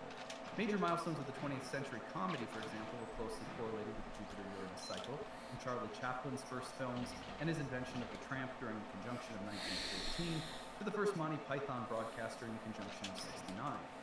Identical patterns are evident for the history of jazz, from Louis Armstrong's epoch-making Hot 5 and Hot 7 recordings, and Duke Ellington's 5-year engagement that began at the Cotton Club during the conjunction of 1927. No, what? Why? Give it to The me. first recording of Billie Holiday, the emergence of Benny Goodman and Count Basie's big bands, and the sudden rise of swing, all occurring during the opposition centered on 34. To the beginning of the bebop revolution, when Charlie Parker and Dizzy Gillespie played with Lester Young, Kenny Clark, Charlie Christian, and Thelonious Monk at Minton's Playhouse in Monroe, Ducktown House during the conjunction of 1940 to 41.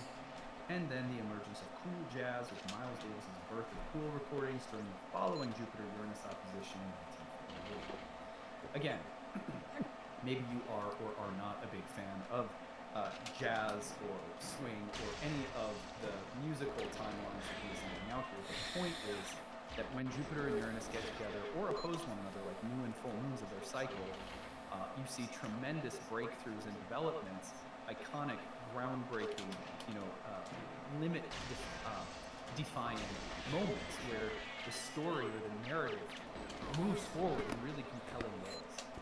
We have major breakthroughs. We have a significant development that transcends previous limitations or understandings, expressions, where creativity and originality are surpassing what was previously known or thought of as possible, or even thought of as, what's in or what's accepted. So also the history of rock. Yo, what up, Russ? How are you, bro? Conjunction. Yo, Big Russ, what up, man? 5 recordings that mark the birth of rock and roll took place during the 14 months of How are you, my man? You still in Canada? I think you are, my dude. Elvis Presley's first record, That's All Right. Or are you in the United States now? Bo Diddley's first record, Bo Diddley, in 1955. Chuck Berry's first record, So, buddy, how are you? 1955. Buddy Holly's first recording, 11 demo songs released posthumously, and Bill Haley and the Comets' performance of Rock Around the Clock from the 1955 film Blackboard Jungle. It was also early in 55 that Ray Charles Oh, wow. recorded the seminal I've Got a Holy Reason moly, for congrats, Folklore man. Soul Music, a synthesis of Wow, gospel that must have been with awesome. blues. Following How was it, buddy? Tell me about it. If you want to, you can just lurk. I'm doing well, buddy. We're close. I duped 24. I got 24 again tonight, which is encouraging, I guess. It's always a fourth cam. Cultural milestones that catalyzed many of the key movements of the 60s and longer Uranus Pluto conjunction of that decade. I think I'm gonna stop after. I mean, hopefully I get 23 eventually, but like I don't think I'm gonna go for 22 anytime soon. This is too cooked, man. Of the classical era of rock, a 24-month period that brought I need to. Niagara Falls, My fourth cam needs to get way better. celebrated works of Thanks, buddy. Thanks, man. all three of the Beatles' final album, White Album, Abbey Road, Let It Be, Rolling Stones, Beggar's Banquet, and Let It Bleed, Dylan, John, Wesley Harding, and Nashville. You're amazing, dude. You ready for playoffs? Are you ready for some hockey? Hendrix's Access, Bold as Love, Electric Ladyland, and Titanic Star Spangled Banner at Woodstock, The Who's Rock Opera, I am. Cream's Wheels of Fire, I am ready. Masterful Crossroads, The Grateful Dead's Live Dead, Big Brother and the Holding Company's Cheap Thrills with Janis Joplin, the band's music from Big Pink and the band, the incredible Oh, wow, string insane. bands, the Hangman's Beautiful Daughter, Van Morrison's Astral Weeks, Went to Drum Heller? That's awesome. the birth of reggae in Jamaica with the Maytals calls See dinosaur bones and shit? Miles Davis's landmark jazz rock fusion recordings in a silent No grave. way, you were not. I mean, Are you that's serious? incredible, How, right? man? Like, now How? I How do you start do talking about this? language. How do you do these That's incredible. things? And not just music I was raised on, but music my parents were also coming up with, you know. They were born in the 50s, so they were, you know, Dude, late that's sick. teens in the late 60s. Do you have a clip? It's interesting to me. Is it on the that internet? one of the things that happens at the end of the 60s is that Jupiter realized. We'll get out of here. So you Oh. have this kind of Yeah, send on. Yeah, put on release Discord. Yeah. of pent-up energy, Please. which is emblematic of also the I don't know if you've been in my psychedelic Discord revolution, recently. It's gotten and kind of sexual, racy. free love, We made it so that nsfw, moment not is a safe little for different work. than typical Jupiter-Uranus So now it's as just far as Pluto is also naked women and but porno in anyway, there.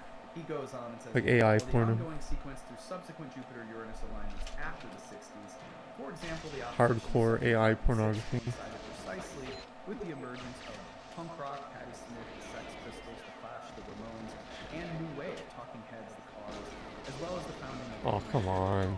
And then he goes on. What? And on. I mean, I'm not going to read through everything here because it literally just goes on and on. But it is really, really amazing. He goes on to talk about poetry and literature and film for pages. Here's one that you will find interesting. He talks about actually like sports a little bit. I'll just mention this. These could be added comparable moments from the history of sports, such as Babe Ruth hitting 60 home runs in one season through the Jupiter-Uranus conjunction of 27, or 14 years later during the immediately following conjunction in 1941, Joe DiMaggio setting his equally famous and still standing record of getting a hit in 56 consecutive games, or more recently Tiger Woods' historic performance in winning the Masters Golf Tournament with a record-breaking score during the most recent Jupiter-Uranus What? Why? 7. Listen back to the road. A related category of cultural phenomena that show a far more than random correlation with the Jupiter-Uranus cycles comprises celebrated first meetings of major cultural figures that mark the beginning of culturally significant personal associations that have become iconic in the collective imagination. Freud and Jung meet at Freud's house in Vienna on March 3rd, 1907, when the two men spoke animatedly with each other. I've always wanted to go to Drumheller. That took place during a Jupiter-Uranus opposition. The one immediately And look following for dinosaurs. 1800 and the interpretation of dreams. Other culturally influential associations that began in coincidence with Jupiter-Uranus alignments include those of Goethe and Schiller, Wordsworth and Coleridge, Keats and Shelley, Chopin and Liszt, Pushkin and Gogol, Emerson and Thoreau, Marx and Engels, Verlaine and Rimbaud, Van Gogh and Gauguin, T.S. Eliot and Ezra Pound, and Einstein and Bohr, to name only a few. All of those great minds that met and whose meeting would start to comprise a breakthrough in their respective fields or some kind of creative synthesis that opens the door to further exploration all occurred during the Jupiter-Uranus conjunctions and oppositions. All of this is to say, pay attention to who you meet right now and who you start working with and whose work starts having an influence on you.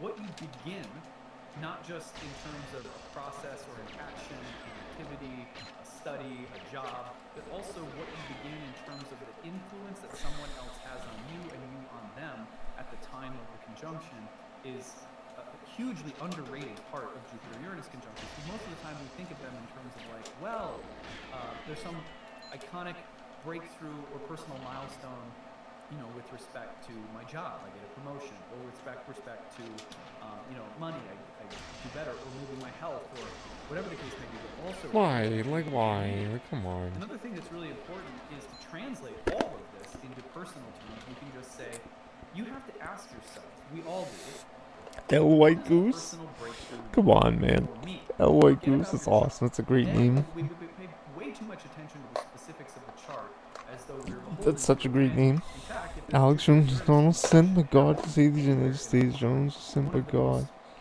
The easiest ways that you can track it is to just say, where in my life right now I think Trump just trumps everyone. I don't know if Alex Jones. You might have to write Alex Jones. Such that there's like a little personal evolution. What up, El White Goose? Sometimes you don't notice it right at the moment of the conjunction. It might take 6 months or a year before you really start noticing it. But Dude, I'm disappointed in Trump for saying that abortion rights are up to the state. That is the most communist thing I think I've ever heard anyone ever say. Like, come on, man. That's a big, that could be a big L. Because it's not about abortion. It's not about the woman. It's about giving your rights to the state. And for Trump to say that is just so insane. It's just so not conservative. What we should be doing is saying, what constitutes It's a wild. radical shift for me? 'Cause that's gonna So be I don't know, man. you know, I don't think I'm a Trumper, dude. Because for me, then it I goes can't for be. everyone else. It's a fundamental. I can't. It's impossible. You know, like if the Beatles are recording the White Album, The woman, what album are you recording? for sure. And maybe 100%. that's something as simple as Up I'm to recording the album birth. of, changing the way that I eat. Or Because I mean, changing it is. things. It is like already. Or Like they're going to person have it. into my life and they're really shifting something. They're going to do what they want to do, I guess. Or maybe I'm starting Which is a good to thing. in someone else's I mean, it's life not a good and thing. I have Well, you know this what I mean. role, influence, and to You have the to, courage for fill freedom. that role I or always am on the side of freedom. or, setting some kind of example. That's new for me. That's my I've never done that stance. before. So maybe I am just the Ron You know, a Paul lot of of the the of times, the words like the revolution, Maxime Bernier. paradigm-shattering change, all these words that Tarnas is using to describe huge events in history, can feel so alien or distant from us. But the point is that we each I don't know, have man. a white album. It's you each can't have say that. growing Like it's up crazy.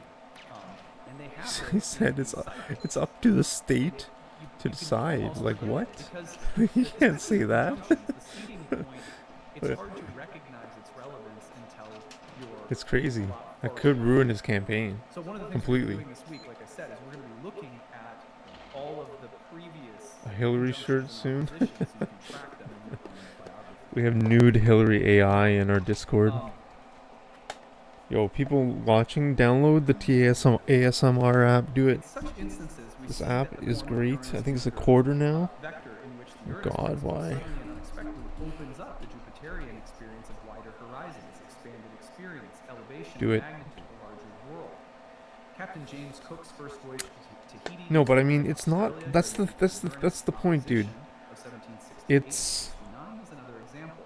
The it's sudden not about expansion of the horizons woman. can be It's not achieved about by abortion. vertical as well as horizontal movement. It's about First balloon ascents, the giving first space your flights, the first movement. body autonomy rights, biographies of decisions cultural to figures, the state, sudden and that's expansion literally of word for horizons word often took a the quote form of major from turning Donald points Trump in which- this in week, which the individual which is moved insane. to a new environment where Like it's he or crazy. her It's creative not. It's not work and conservative. unfolded on a profoundly new level. It's just crazy. The journey or I can't believe he said those words. I don't think he even understands the severity of those words that he said. intellectual or artistic development. So as you see, it's like pay attention. Independent of the subject matter, right? Independent of abortion, of anything. So it was with Darwin's It's long voyage crazy. to South America and the Galapagos Like, it's Islands crazy. began during the conjunction of 1831, or Tocqueville's famous 9-month visit to the United Yeah, States exactly. during that same conjunction in 1830. That's exactly what he said. That became the basis for the prescient and still insightful Which I think is democracy crazy. of America. You can't. Here too can't do that. Thoreau's building of his cabinet at Baldwin Like Pond that, you can't have that. during the immediate following Arizona's already almost a nightmare state. You know fucking how many people live in Arizona? position of 17 Holy shit, man. which profoundly affected It's crazy. his intellectual outlook and inspired him to bring It's the crazy liberating stuff. inspirations of the Enlightenment he saw successfully embodied there to the Maybe common I'm just the crazy one with pretty remarkable. He goes on to talk about liberal the important opinions, times but in the lives of people. I'm just choosing the because I mean it's up to like I mean, it's just filled with I don't know if people to save their team for relocation. because you get the feeling, you get the felt, lived experience of history being the dance of archetypes, and it's just so beautifully laid out. I don't want to labor it too long because we've looked I mean at they a would lot have of to, these, dude. Like it's these, crazy, man. It's just so crazy. You can't say that. What I do want to say is that there's I one more can't. part that I think is really fascinating, which is called hidden births. Because it's not even about. I mean, I understand you're talking about abortion, but it's not about abortion.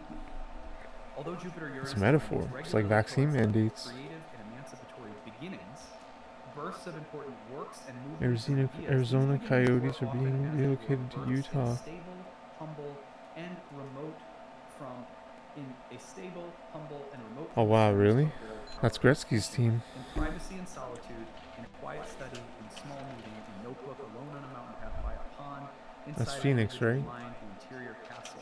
I've never been to Although Phoenix. unrecognized half the time by the larger public, and sometimes I would like to often go. unrecognized I've been to by anyone, Tucson. even the creative I've been to the agents Grand themselves. Canyon.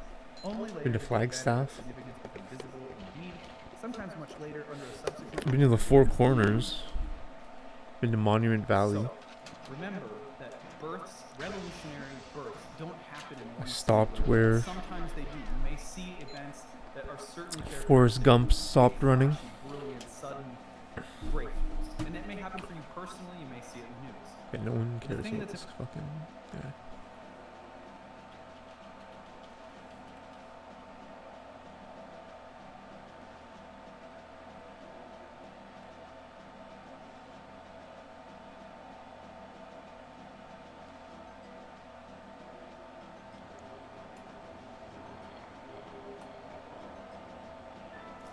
But yeah,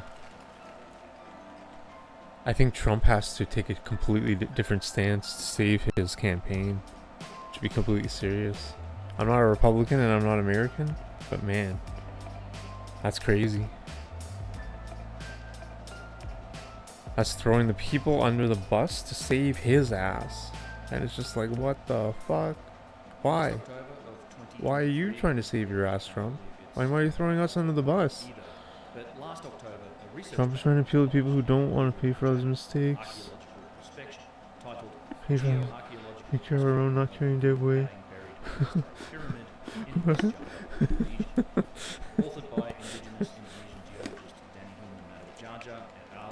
Man. But it's just totally, it's a metaphor, man. It's like, are you... Okay, it's like, what's the line of state rights? I believe in environmental state rights for companies. I don't know if this is too loud. Let me, The findings reported in this paper are No, it's not too loud. extraordinary, as Hillman and his team conclude that based on their integrated multi-method approach to Anyways. trenching, core drilling, carbon dating, Yeah. ground penetration, I can't support that. electrical resistivity tomography and seismic tomography. The structure And I think it's wrong to support that. I think it's incorrect. chambers built over multiple Independent of the subject matter. construction, its oldest layers going back Because I think it's a body autonomy as a line, at least. to a time tens of thousands of years before any of the known civilization. You'd think Right, that like, a paper and then you go to the next level. What if the government wants to spray chemicals in the air, should have resonated and then you breathe them in? with the establishment like an earth-shattering kaboom. That already happens. Do you deal with that? Is that the line? I guess That's not. certainly But injections are, or like bringing something to term, instead, sacrificing your body surprisingly to some, and your was met life. with a majority of silence, or if not that, then criticism and derision. You can almost hear Like, no way. snorts of derision. It may have been the dumbest thing he may have said. Like, What honestly. exactly was found at the Padang by I'm not saying that people, yeah, like, it's just, Should this man. paper And this he's a coward. rarely seen He's a sight of the coward. jungles of Indonesia be considered another piece of Why? evidence Why of is he a the coward for saying the wrong thing? understanding of human It's insane. civilizations on this planet? It's Or fine. is there validity to the backlash and criticism that has formed the primary response from archaeologists? My name is Ben, and this is Gyges. In this video, we're going to dive into Like, the it's details insane. of the history of the enigmatic ancient site of Gulum Padang, and Man, get into the if his controversies wife, like, his surrounding wife would slap him, man. and the response to it from the Like, for sure. established. She would totally slap him. Before we get started, a quick update 100%. on upcoming events, and this is chapterized if you want to skip ahead. There are still I'm a not few spots supporting available for violence, very shortly but upcoming man, like, you special can't say that. tours in both February and March of this year. If you want to check out the amazing Sorry, events man, it of really shook me. Egypt with So special could we, access I mean, at least I, you know, places and a I've full been online waving the list. Trump All of the flag. details are on my website, unchartedx.com. Although I would have Also, voted for speaking of Biden, the right, as you canyon know. event This April in Texas. 3 nights of camping, the full In totality of 2020. solar eclipse, live music from the likes of $50 Dynasty, other great speakers, and even some stand-up comedy. It's going to be a good time, and if you're interested, check out the link below in the description. Also, I'm happy to say that I'll be returning to the Cosmic Summit Conference in But you can't say that, man. You can't June say that. 15th and 16th at the Sheraton in Greensboro, North Carolina. The speaker lineup has expanded this year, and it promises to be an excellent event. Check out the link below in the description for all of the details. Like, he has to change his stance. I'm not saying for my vote, but I mean for like to actually potentially win, he has to fucking come out and change his stance because it's insane. And again, all of the links for those are below in the video description. The site of the Gunung Padang Pyramid is located around 120 kilometres to the south of Jakarta, about 3 hours drive, on the western end of the island of Java, many islands that makes up the archipelago of Indonesia. You can drive to the entry site, or you could also take a local scooter from one of the villages if you want to spice it up a bit with a two-wheeled, four-legged Indonesian Uber. Last I heard, the entry ticket was around the equivalent of 20 US cents. It's not exactly a global tourism phenomenon, and mostly the site is visited by local Indonesians. I should say that I've not been to the site myself, although I plan to get there in the next couple of years. This How are you, El was Goose? taken by my partner in an earlier channel. How are you doing, El Goose? Entering Gunung Padang, you'll find yourself on the terraces that form the top of the pyramid-like structure. The architecture here is all formed by columnar andesitic basaltic rock, usually just called columnar basalt. Columnar basalt can form in almost perfect hexagonal chunks, or it might have 3, 4, 6, or 7 sides. This occurs under specific conditions of heat and pressure. As lava under these conditions cools, it cracks in somewhat uniform lines, forming columns of stone. You can find columnar stone like this all around the world, and there are some well-known examples like Devil's Tower in Wyoming, made from huge columnar runs of stone. You can also find layers of columnar basalt in these spectacular... There's no way a woman would be up there saying that. Huge plumes of lava laid down millions of years ago from the same caldera that is... Oh yeah. I mean, I'm not denying the fact that it's a loss. You know, what's up, Master Chief? My friends, yeah. I'm not denying the fact that it's a loss of life, that it's a loss of a unique creation, of a unique fusion of DNA, a being, a life, a potential living being in the world. I'm not denying that. And you would mourn it. You would mourn the loss as if it were a potential child, right? Like a child. You mourn it. You get sad on potential birthdays, right? You give it a name. The miscarriage is very tragic. It's like the loss of a child, right? I'm not saying that, but you can't make it like illegal for like someone to not choose what they wanted to do with their body, you know. I think that trumps the fact that someone is contributing potential human being to this world. Of course, like no question. And you can't, like Trump, there's no way that Trump would ever choose I can't even imagine one single female in this world that would say that it would be up to the state to decide, which is insane. It's the most insane thing I've ever heard. And in 1999, Gunung Padang was designated a provincial level cultural heritage. Yeah, I had 24. I had 24 today and pacing 23. Which are common in Indonesia, but not on the same scale. Yeah, but it's like it's not really like, you know, we can't get pregnant, you know. We don't know what it's not really like, it's definitely not my issue. You know what I mean? Following regional megalithic cultures in Asia. A comparative example of stone terraces is Lebak's Bida. I think it's a women's issue. But it doesn't really matter what I think because it's a woman's issue.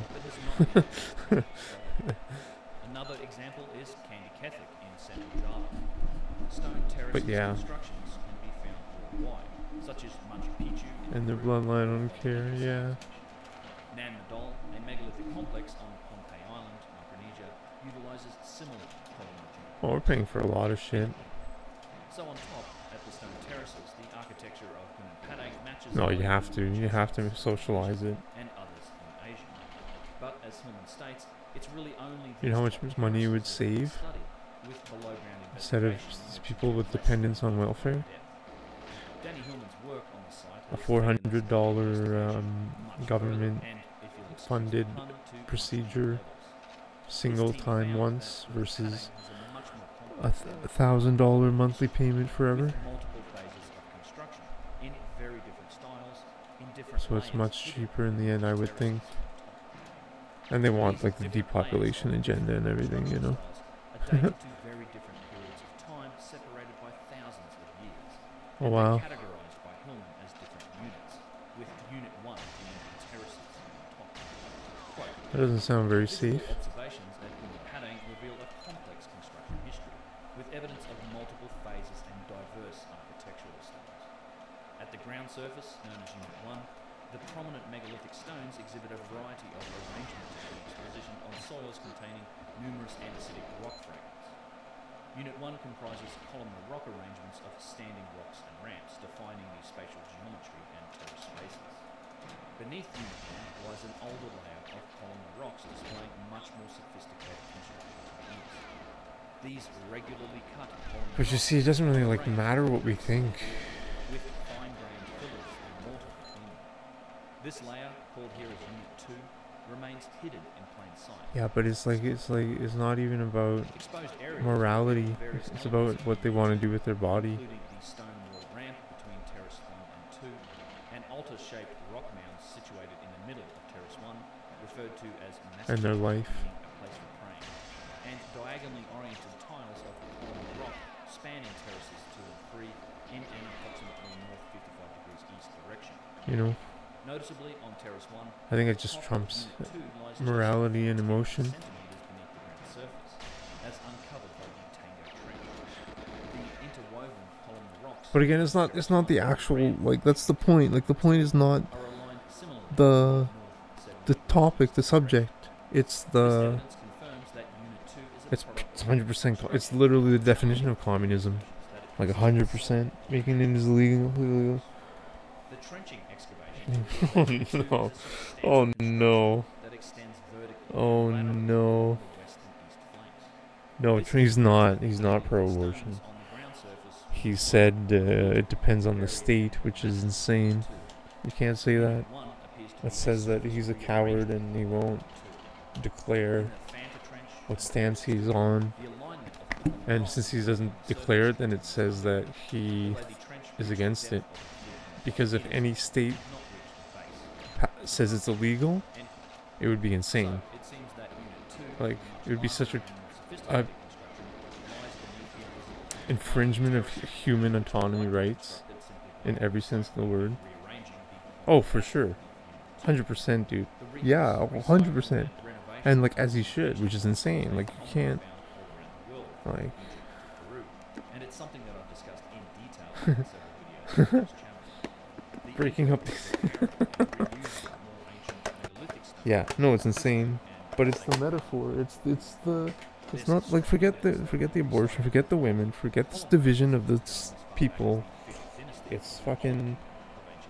Do you think the state has the right to your body autonomy choices? And Trump is like, well, you know, it's going to be up to the state. It's like, is he? That's even worse than fucking Lenin, man, or like Mao. Like it's insane. Seems that the same practice took place at Kumapadang when the last builders came to I guess Mao killed a lot of Chinese, but like it's fucked, man. You can't say that. the evidence Can't do that. Unit 2 is constructed is convincing. And this is an important point that we'll circle back to. Yeah, he's a Look at the coward, response to Hillman's but in being a coward, you're complicit. He points It's out just like that like being a fucking Nazi, man, and not saying anything against the persecution of like as opposed to the Jews in World War II in Germany. It's the Nuremberg Code, man. Like fucking those words are fucking against the Nuremberg Code, man. Like it's insane. It wasn't not a real medical treatment, but just like it's a little bit different technicality, but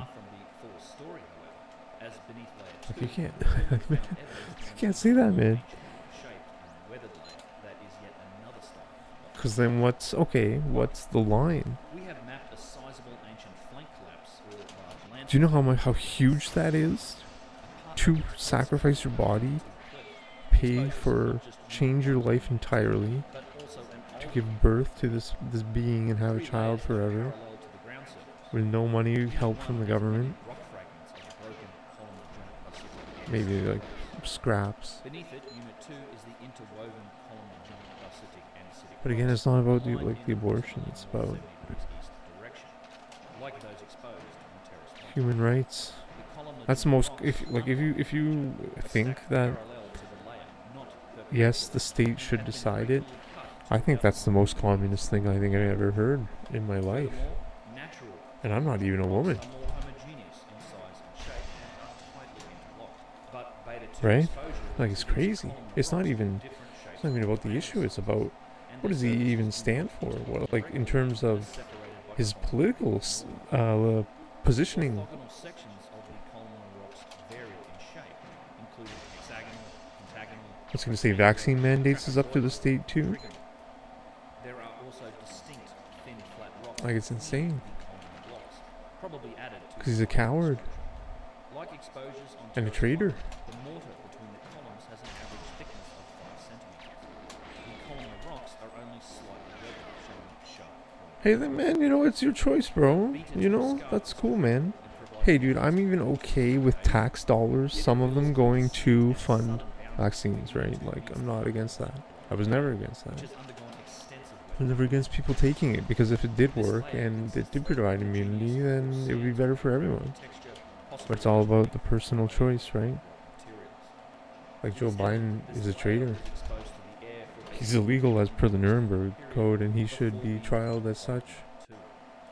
In contrast to the homogeneous mass, there are embedded pillar-like structures that contain columnar rocks. These columnar rocks And fucking Trump is literally walking that line right now, rounded corners and edges cause which is insane. It's just so This dumb. rock pillar structure appears to be an integral part of the overall construction. What is he even We thinking? designate the homogeneous mass layer as Unit 3A and the decayed columnar rocks as Unit 3B.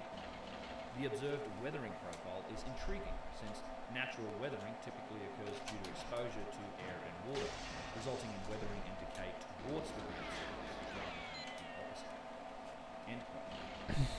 The subsurface work at Gunung Padang, consisting of core drilling, ground Hey, penetrating fuck you, radar, man. electrical resistivity tomography, and seismic tomography, also revealed the presence of the deepest layer, Unit 4, which Hillman describes as meticulous. I almost blocked you, bedrock. motherfucker. You fucking piece of shit. Unit 4 is not exposed on the ground surface and consists of massive basaltic andesitic rocks with intense Fucking retard. This characteristic was observed in boreholes 1, 3, 5, 6, and 7. The rocks in Unit 4 are generally in a fresh state or exhibit minimal weathering.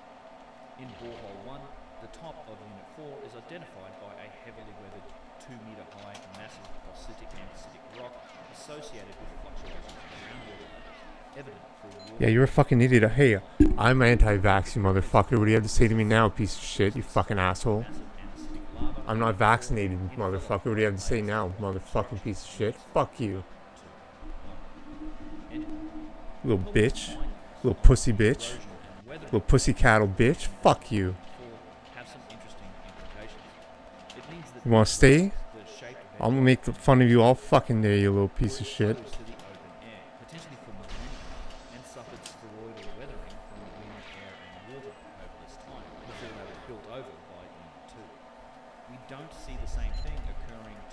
All fucking day, you motherfucker. You fucking asshole.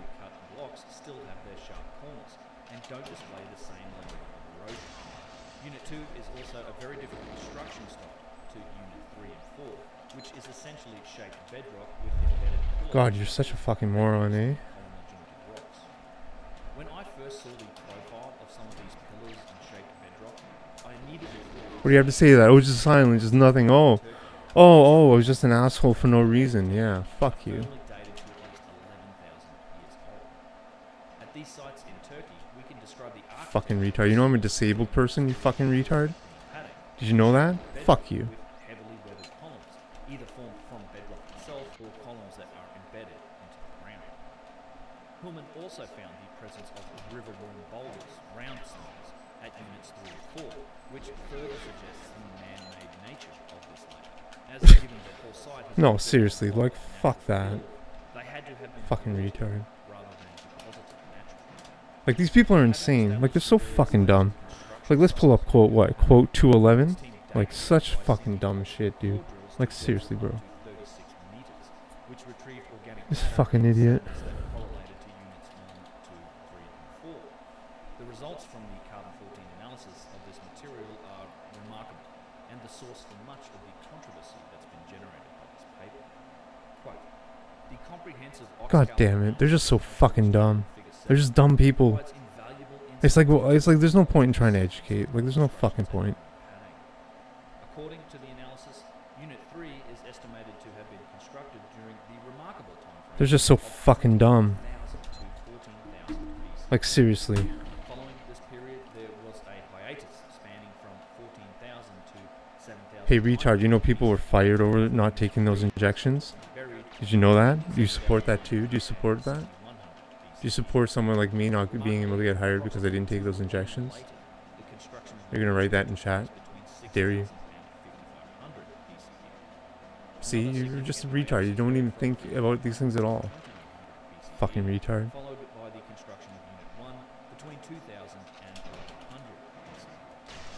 Lastly, an intriguing excavation of Unit 2 and subsequent soil fills transpired between 1393 and 1499 CE. These refined chronological estimates provide a deeper understanding of the temporal development and... Yeah, I ban his ass, his fucking dumbass. Not you, fucking Master Chief, but like Farm Boy God, that fucking retard. ...together in his conclusion. Quote, conclusion. Gunung Padang is a multi-layered prehistoric pyramid. This study strongly suggests that Gunung Padang is not a natural hill, but a pyramid-like construction. The pyramid's core consists of meticulously sculpted massive andesitic lava, Unit 4, enveloped by layers of rock constructions, Units 3, 2, and 1. The carbon dating analysis further supports the multi-layer construction's long history, spanning successive periods. The oldest construction, Unit 4, likely originated as a natural lava hill before being sculpted and then architecturally enveloped. It's like they don't understand, man. They just don't think. I'm not sorry, and I'm not going to take back what I said. You should have to apologize for what you fucking said. But what I'm saying is, like, around 7900 to 6100 BCE, Unit 3 was deliberately... It's like, how do I live in this society, man? How do I do it? Between 6000 and 5500 BCE, a subsequent builder arrived at Gunung Padang and constructed Unit 2. Lastly, the final builder arrived between 2000 and 1100 BCE, constructing Unit 1. It is intriguing to note that during the constructions of Unit 1, Thank God Unit 2 likely remained relatively intact and... Like, it's just so insane, man. However, in a peculiar turn, It's just so fucking Unit 2 was insane. subsequently buried, possibly to conceal No apology. its true identity for preservation purposes. As a result, Unit 2 now lies concealed beneath They're just fucking evil human beings. superficial stone terraces, or Pundin Barundak, representing the latest visible manifestation. Oh yeah, I think quote 213 is just too insane. This study sheds light on advanced masonry skills dating My back girlfriend's to with me. the Oh yeah, this one. Dude, this fucking quote, bro. Dude, this fucking quote. and the development of advanced construction techniques emerged only This quote, man. of the early Holocene or the beginning of This one girl is with me. You're not afraid to let it all out. Yeah, thanks. I'm lucky, I know. I try to keep it away from her. And it's just like, it's just so insane. And it's like, do people not even understand that people were fired?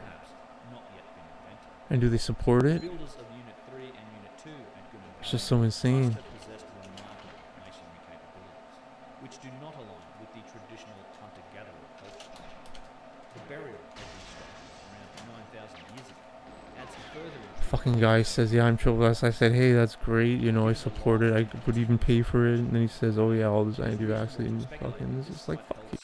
Fuck you. attracting ancient people to repeatedly occupy and modify it. To further advance our knowledge of Gunung Padang, it is essential for future research to undertake comprehensive and systematic excavations that delve into the characteristics of Units 2, 3, and 4, as well as their cultural significance. Gunung Padang stands as a remarkable testament. Thanks for being here. The oldest pyramid in the world. Further investigation. And yeah, I will. If that ever happens, like I will always say that. I've said that to a lot of people in the last year or two. I've said those words just like that to many people. And it's always silence. by challenging I always receive silence. Like, why? Why silence? Why? You can't even tell me what you think about this. My reaction to you saying your dumbass shit. Silence? Why? Why silence? Why? Before we get to the response this paper generated, there's one other feature at Good and Padding that was revealed by Hillman's work, and that is the presence of what seems very likely to be large subterranean chambers in the structure. Along with trenching and core drilling, Hillman's team used a variety of subsurface imaging techniques to scan the perimeter of Good and Padding. These included ground-penetrating radar, which uses Yeah, I lost a lot of friends, man. radar I lost so many friends. in the But they weren't friends. 2.6 gigahertz. It was all fake. Buried objects They were just and fake people between materials that have doing fake properties things. or permittivities. It can be They were deflected, dangerous refracted, people. or scattered back to the surface, allowing software to create imaging of the scanned area. Seismic tomography was also utilized. They're still A dangerous technique people. that uses seismic waves, They're potentially even more dangerous. earthquakes, explosions, or crust erosion, to produce 2D or 3D imagery of materials and voids beneath the sensors. Lastly, electrical resistivity tomography was also utilized. It's just like, imagine I didn't get angry and how that conversation go. You know how ridiculous that conversation would go? How would it go? Oh, you know what's interesting? I didn't receive the vaccine. No, I did not. And now, what did you write in your previous message? Oh, that you think it should be banned outright. I see. Well, if I didn't take it, then people got fired, right? Like, right? Oh, yes. Oh, interesting. Yes, they got fired. Yes, like you're just a fucking piece of fucking shit. Like a fucking piece of shit. And are you gonna admit you're a piece of shit? If you're, because you're not, then like there's no moving forward, right? But it's just silence. It's always silence. It's just silence, man. Always.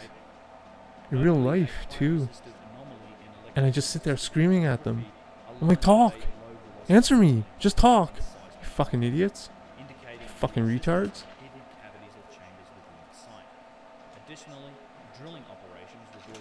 Fuck you, Master Chief, you fucking piece of shit. Good and Padang is not merely a simple prehistoric stone terrace, but a complex underground construction with substantial chambers and cavities. The GP4 No way someone's that ignorant. There's no way someone's that fucking ignorant. beneath the surface. During drilling, Are you retarded? penetration rate slowed down at a depth of 5 meters. At 7 meters, the drill encountered a blank zone with no core sample. And anyone with that thought, it's not even just you, Master Chief, it's fucking anyone who has that thought. Water circulation rates exceeding 20,000. He's, yeah, you're unvaccinated, man. You're true, bro. You need to have 8 or 9, dude. It's true. That's actually the truth. Water loss continued until the total unreturned water circulation. No, for real. Like, where did these people learn that discriminating against, like, fucking someone, like, how did this class of human beings come to exist? And how did they come to accept the discrimination against them? We encountered a lengthy andesitic rock core measuring 1.3 meters.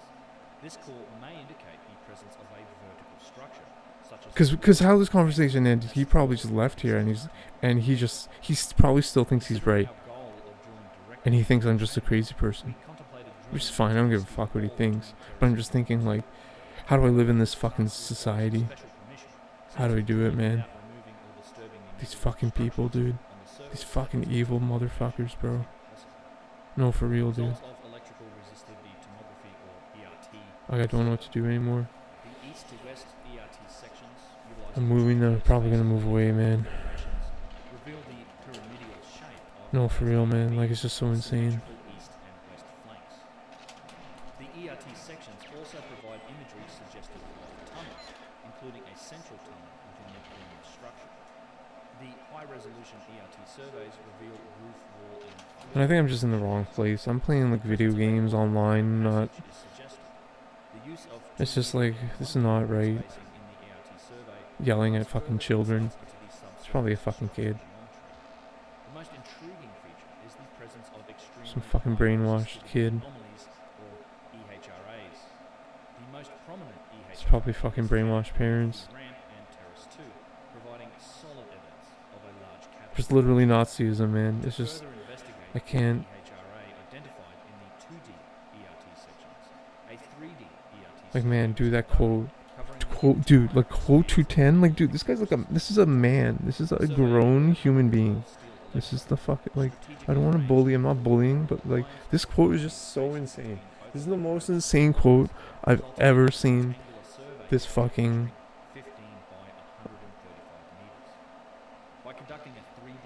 alright, I'm gonna keep playing. Thank you for listening. It's just so insane. As the 3D approach captured volumetric information rather than just a total section. The results of the 3D survey, And he knows I'm in that class of group that he just arbitrarily decided to discriminate against, and he's saying these things. similar to the 2D imaging, these large cavities or chambers will It's abuse. It's, first of all, as an adult, it's abuse. The presence of the EHRA, accompanied by surrounding layers of low resistivity, clearly outlined the chambers. The main chamber between the It's fucking like racism, but it's classism. He's classist. He's psycho.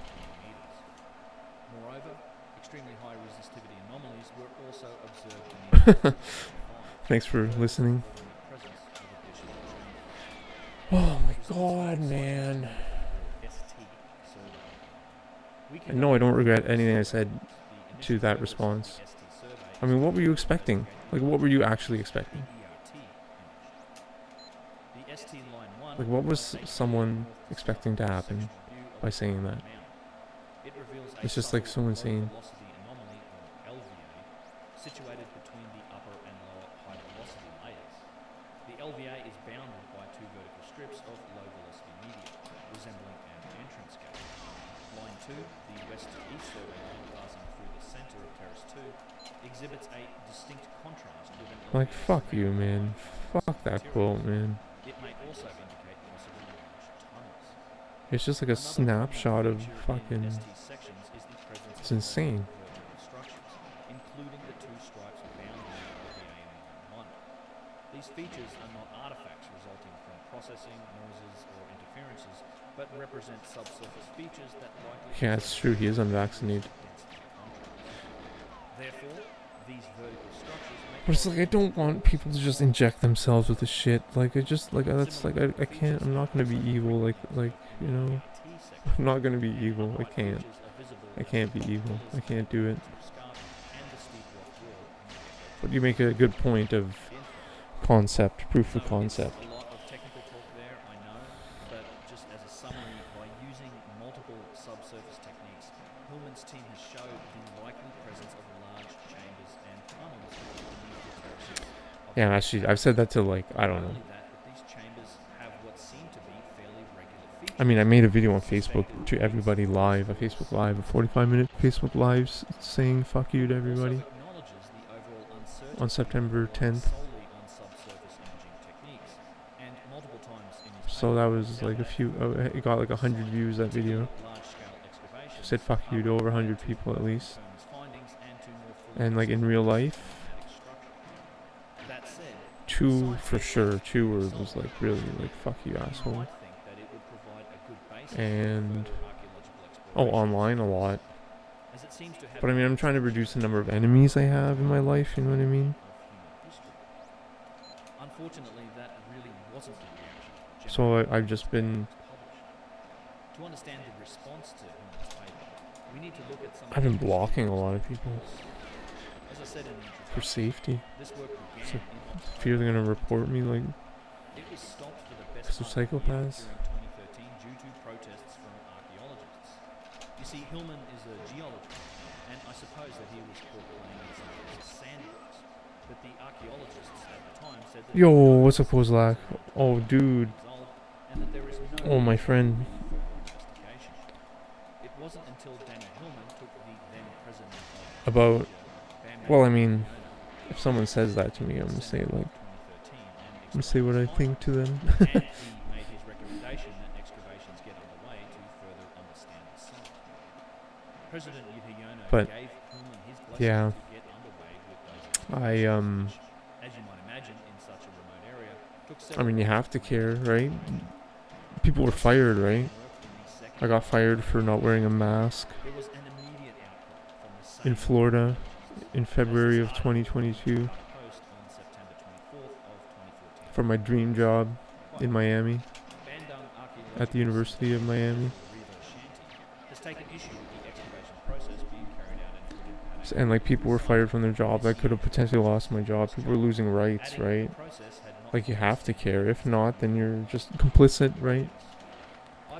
Being unvaxxed still helps a lot, you know. That's huge. Yeah, I saw that. There's a bunch of random stabbings going on in fucking Australia. Like what? Australia's like fucked, man. I've been to Perth, and there were fights, like fist fights. What's it called? Like pouring out of pubs at like 5:30, 6 o'clock on like a Monday, Tuesday night. These drunk Aussies already fighting in the streets. Like it's not a meme. That what's it called?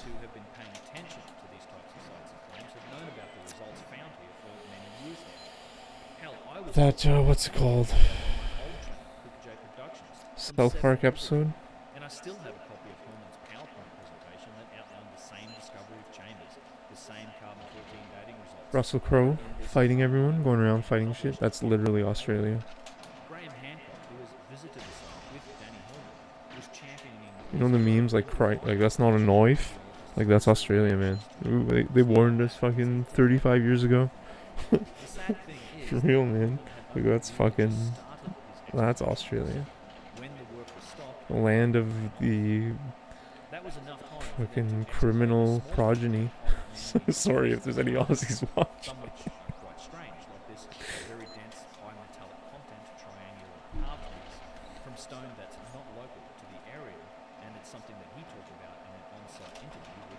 That's crazy, man. In a letter to Graham Hancock on October 2nd, 2014, he confirmed that the pyramid structure was now, quote, loud and clear and not difficult to understand for non-specialists if they come to the site to see it for themselves. He also reports finding some sort of open hall under 5 to 7 meters. It's fine, man. I don't want fucking... This is exactly where work on the site stopped, and nothing has happened since. In his paper, yeah, like, I deserve an apology based after what was said by him, from him. Which limited where he could sink his core drills. I'm not even being like ridiculous. Special permission was required to investigate further. But no, just silence. Now, when the paper came out, the fact that it reported a pyramid-like structure always just silence. 7,000 years ago generated some headlines. But the response from academics They'll never apologize for anything. didn't really change from when Hillman was first talking about these a decade ago. One of the most because they can't be wrong. You know, it's like zebra, right? Most people are like a zebra. They try to blend. They try to become part of the crowd. They try to be in the middle of the crowd because it saves their ass from being eaten, and that's why they all get like an ugly black and white striped fur because of their cowardice. And that's why they never apologize, because they feel it's never their responsibility. Right? They always it's like they never take responsibility, and therefore it's never their fault, and therefore they're never wrong, and therefore they never feel the need to apologize. And that's why they never apologize, because they don't take any responsibility. I know, I discovered it. And the evolution of the striped fur is proof. It's a byproduct of the behavior. Dr. Dibble is quoted in articles responding to the paper in Scientific American, because they don't care about other people getting eaten by the lions, because they would sacrifice others to save them. And that, quote, material rolling down a hill is going to, on average, orient itself, end quote. That statement might be true. And that's what vaccine mandate supporters are. That somehow oriented itself into neatly oiled stacks of regularly cut and similar length columnar jointed rock with But it's the same with like abortion. It's the same thing. That's why Trump, I can't support Trump, man. It's like I don't know what I'm gonna do with his emotes. I honestly don't know. I might change them up. I can't support the guy, dude. It's totally or even read the part against. where Hillman provides exactly the evidence that he seems to be missing about the buried layers being man-made. My And it's favourite like, how can someone not understand the struggle the unfortunately of the unvaccinated the last 2-3 years and to actually still support it? It's like, fuck you. Quote, if you went to the Palace of I'll say that Westminster forever. and dropped a core 7 meters into Until the you ground change your mind. and pulled up a soil sample, you might date it as being 40,000 years old. But that does not mean the Palace of Westminster was built 40,000 years ago by ancient humans. It just means there's carbon down here that's 40,000 years old. End quote. This argument that all Hillman's team did was to date some really old dirt is repeated by several People are just so fucking dumb, they don't understand anything. blogs. Noel Hidalgo Tan, an archaeologist at the Southeastern Regional Centre for Archaeology and Fine Arts in Bangkok, in a quote from the New York Times, said that, quote, it's just soil and not connected to construction activity, end quote. And it's not even like an age thing. It's not a. It can't be because you're young or you're a kid. Like, when did you become such a fucking asshole spirit? You're born in this earth as a fucking asshole? Like, fuck you. There's no age to decide not to discriminate against another population of the earth. Like, fuck you.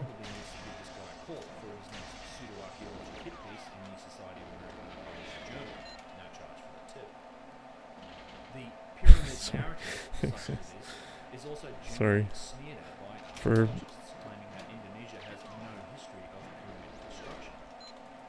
course, Trudeau. Oh yeah, no, he's dude. He's like, it's crazy, man. Yeah, Canada is insane, and dude, we're behind enemy lines, man. Dude, people here are so fucking dumb, man. People here are so fucking stupid, man. Canada's in really bad shape. We're in terrible shape. We're so divided. There's such a dichotomy.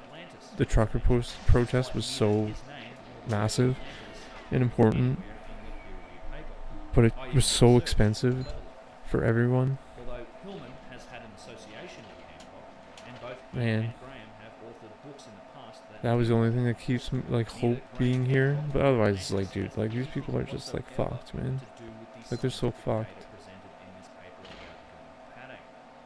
All this is an attempt to discredit Hillman and his work as nothing more than pseudo-archaeology. Nonsense that can be ignored without ever having to deal with the legitimate... Like fucking, like, Farm Boy, man. Like, fucking this fucking guy. Dude, this fucking quote, man. Like, this is a Canadian. This is the fucking... This is the thought process of a fucking Canadian. This fucking guy. He's a man. This guy's an adult. And dismiss his work without ever addressing, or in some cases even reading. And you've been to Gyges? No. Sorry, man. Sorry, man. Sorry, I'm gonna chill out. I'm gonna chill.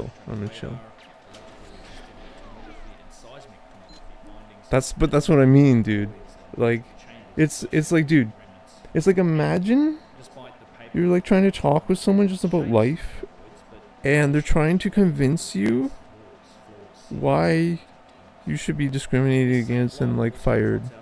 And you're like trying to have like a conversation, like trying to have a calm conversation with this person about that. It's just like, dude, it's just too much, man. It's so crazy. I lost my mind, dude. I lost my mind. September 8th. Fucking 20 years before the anniversary, like 20 years after 9/11. Possibly one of the greatest rights grab of all time around Earth. They pull the potentially next greatest rights grab with Joe Biden's speech about vaccine mandates on the fucking 20th anniversary of 9/11, so that we don't realize that aluminum airplanes can't slice through steel building beams and collapse it at free fall. It should at least form the basis for archaeological curiosity and further work. Fuck you, vaccine mandate supporters. Fuck you. Say it to my face in real life, piece of shit. I fucking, I'll beat the shit out of you right there in the fucking, in Minecraft, in the video game, in this GoldenEye piece of shit. I dare you. I fucking dare you. in Minecraft, in this video game. Paper that's making some extraordinary claims? Certainly. The history of science is littered with such examples that have, eventually, That's what I think. and overturned previously held truths that dogma. Or Yeah, man, I was in fucking Miami during the trucker protest. Something like God kept me out of Ottawa, because I'm from Ottawa. I'm in Ottawa right now. I'd like to think God kept me out of Ottawa, man. I swear to God. Something kept me out of the city, because I would have fucking, because there were snipers on the fucking Parliament Hill, right? They were just waiting for shit to start, and I was I was losing my mind. Unfortunately, however, and as I've seen many times, I had given up on Canada, and I think I'm still that challenge the giving up on the people here. gatekeepers to the story of history are instead Just refer to quote 210, man. Just quote 210, man. It's just too much, dude. It's just so insane. It's like, what point is this person trying to make? It's like reading what he wrote, independent of the actual subject matter, which is interesting because he didn't write about the subject matter. He just wrote about declaring war on the minority of the population, man. Knowing that I'm in that minority. Oh yeah, and then 211, dude, this quote, and then I was in a good mood that day because I was lifting weights. This was what I said. Oh wait, no. Quote 212 is what I said. They'll discriminate against you one day, you know that, right? He goes, who will? For what?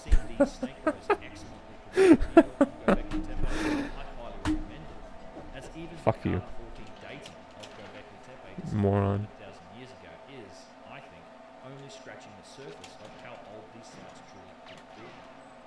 In the last 20 years, we've seen the time for the human species get vastly old, with the discovery of human remains dating back to more than 300,000 years, and DNA studies, along with analysis of tooth morphology, pushing those dates much further back to the 800,000 year mark. In the last 20 years, You think they're playing dumb?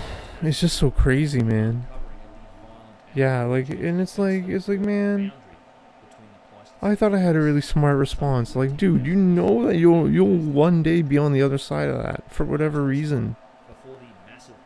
Like how is because they're trying to think it's like logic, but it's like your rights will one day be taken by the state because you're already giving rights to the state,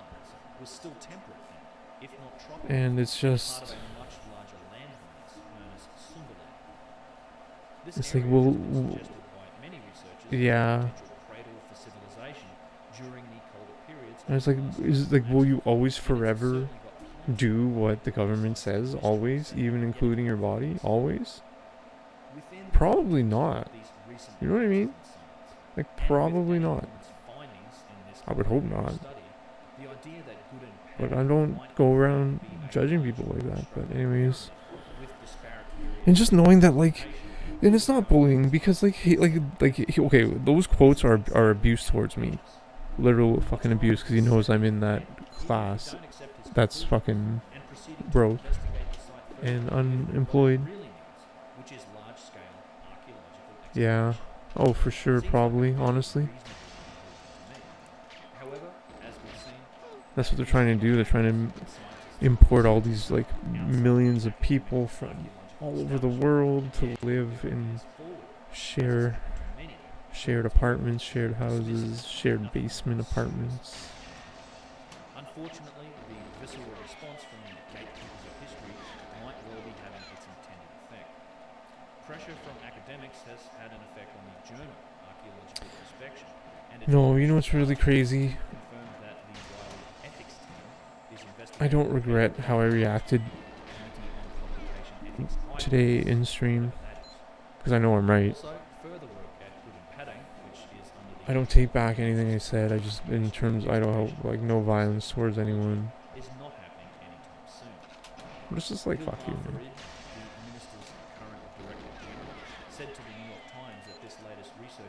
And it's like, it's not like they haven't thought about it because there's like, it's been years. From It's the been perspective of years. someone like me who has to mobilise resources to support certain activities, this And is certainly the last of my hope. End quote. Well, there you have it. Is this the end for real research on the remarkable and mysterious side of human padding? Given the uphill battle that Danny Hillman and Gyges has faced in the 10 years since the research was conducted, I certainly don't predict that anything will happen anytime soon. As always, I remain hopeful that open-minded, yeah, well said, bro. perhaps with the next True. generation of the world's academics and archaeologists who, if the emails Dude, I never thought they would be so evil, man. I never thought they would just be so blindly, obediently traitors. Evil traitors. Like enemies. Yeah, man. I 100% agree with that quote. Thanks very much for watching. I hope you enjoyed the video. Like, it's fucked, man. It's so fucked.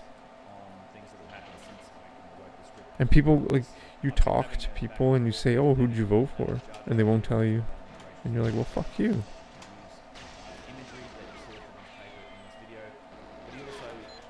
Fucking coward. You traitor coward.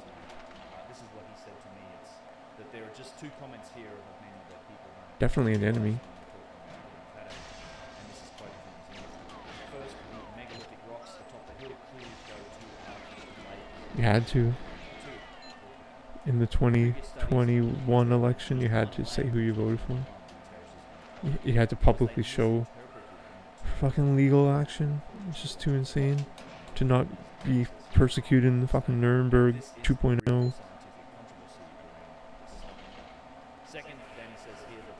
He's the most passive authoritative bodies accepting people in the West. Oh, 100%. It's crazy.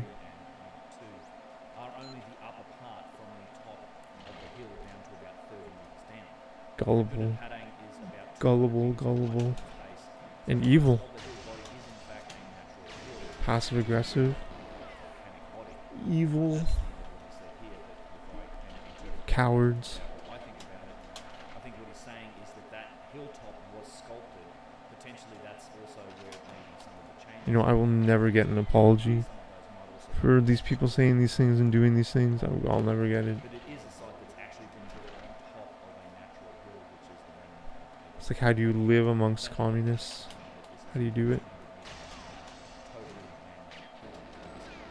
As always, I want to extend a huge thank you to everybody who does support Uncharted X through that day to day model. I really couldn't do this work without that support, and it's very much appreciated. I want to extend And it's just so insane. It's fucking. Even like verbal support is free.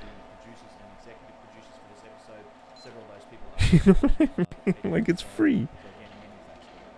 If you're interested in supporting my work through that value for value model, you get some value from the work and you want to return some of that value to me, be it in treasure or appropriate. There's lots of ways to do that. It's all outlined on my website. It's unchartedx.com/. Thanks again for watching, and I'll catch you later. It's always silence, though, man. Why is it always silence?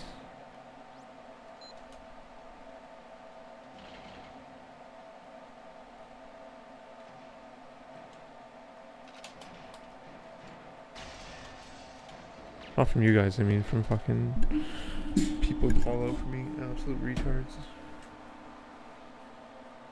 For having a retarded point of view, rather.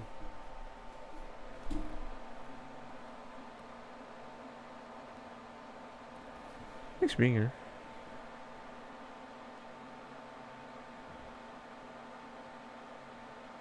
Yeah. Oh, totally.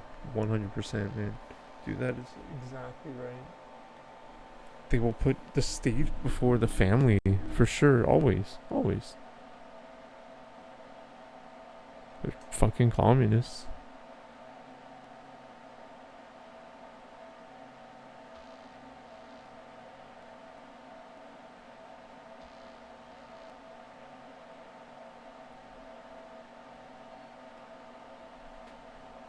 Yeah. Oh yeah, there's hierarchy. It's like, yeah, government, TV is above family. and self sometimes.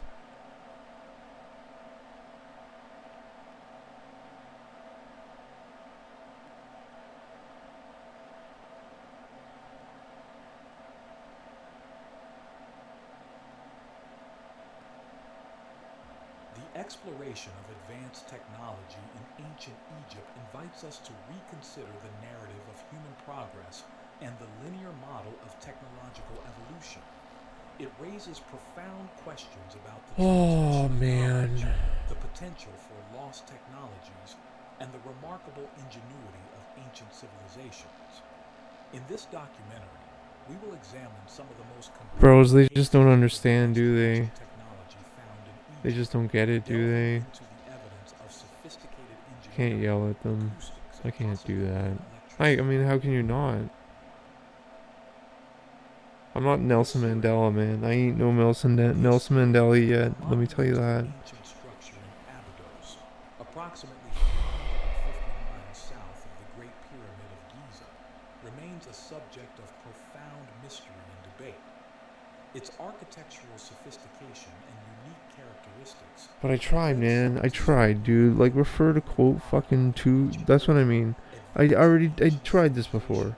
I tried this to be my life. I tried. I've done this before. Like, I'm not gonna bring this quote up again, but like I did. I tried. And this is the result. This is the conversation that ensued.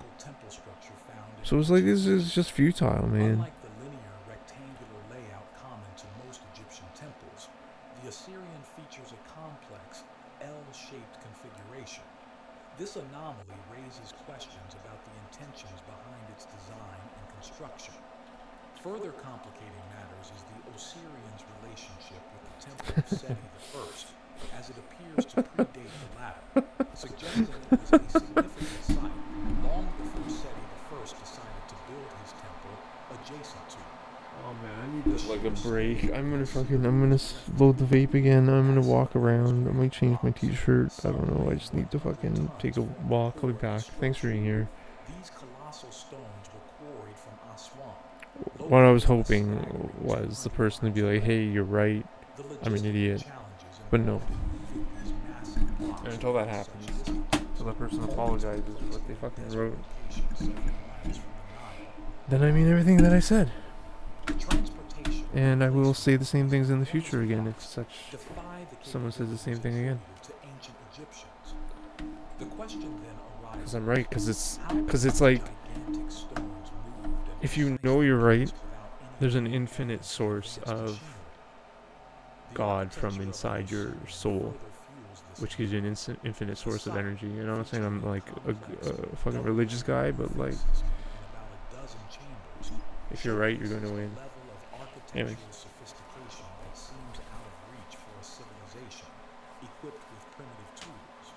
Such complexity, particularly the interlocking wedges and precision in stacking the massive blocks, suggests a level of engineering knowledge not typically associated with ancient Egypt.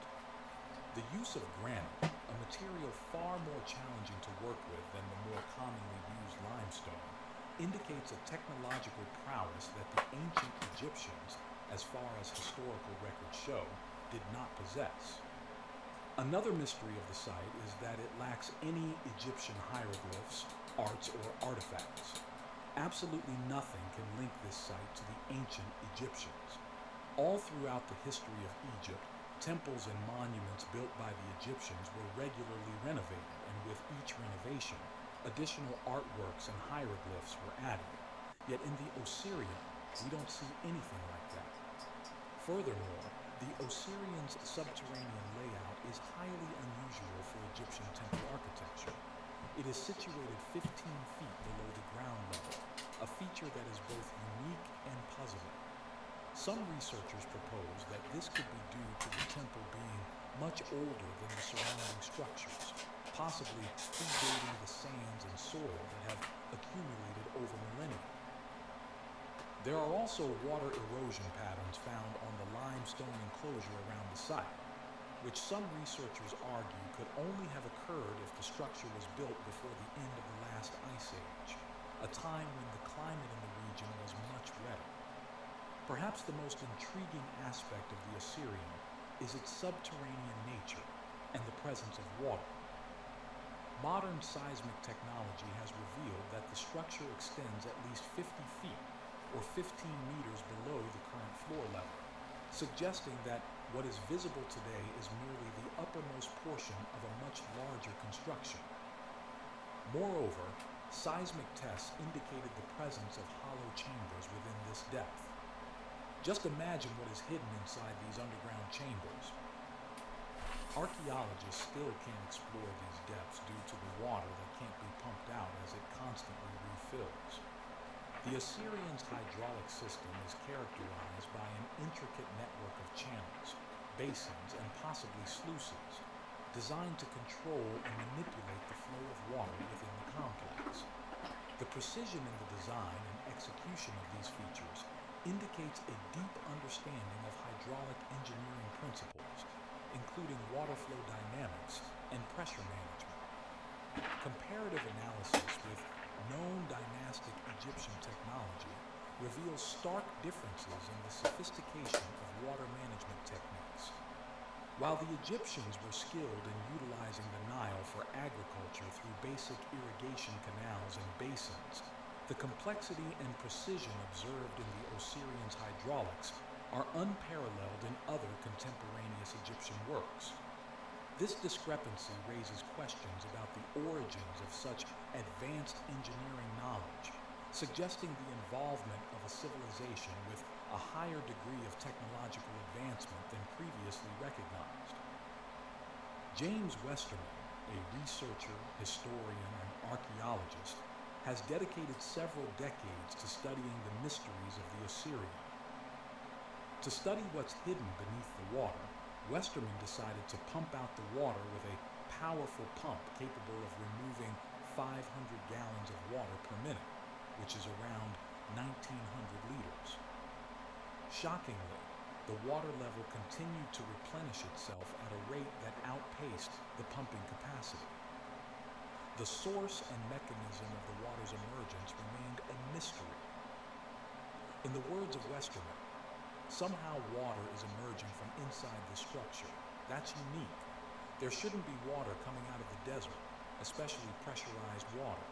There's something strange going on there.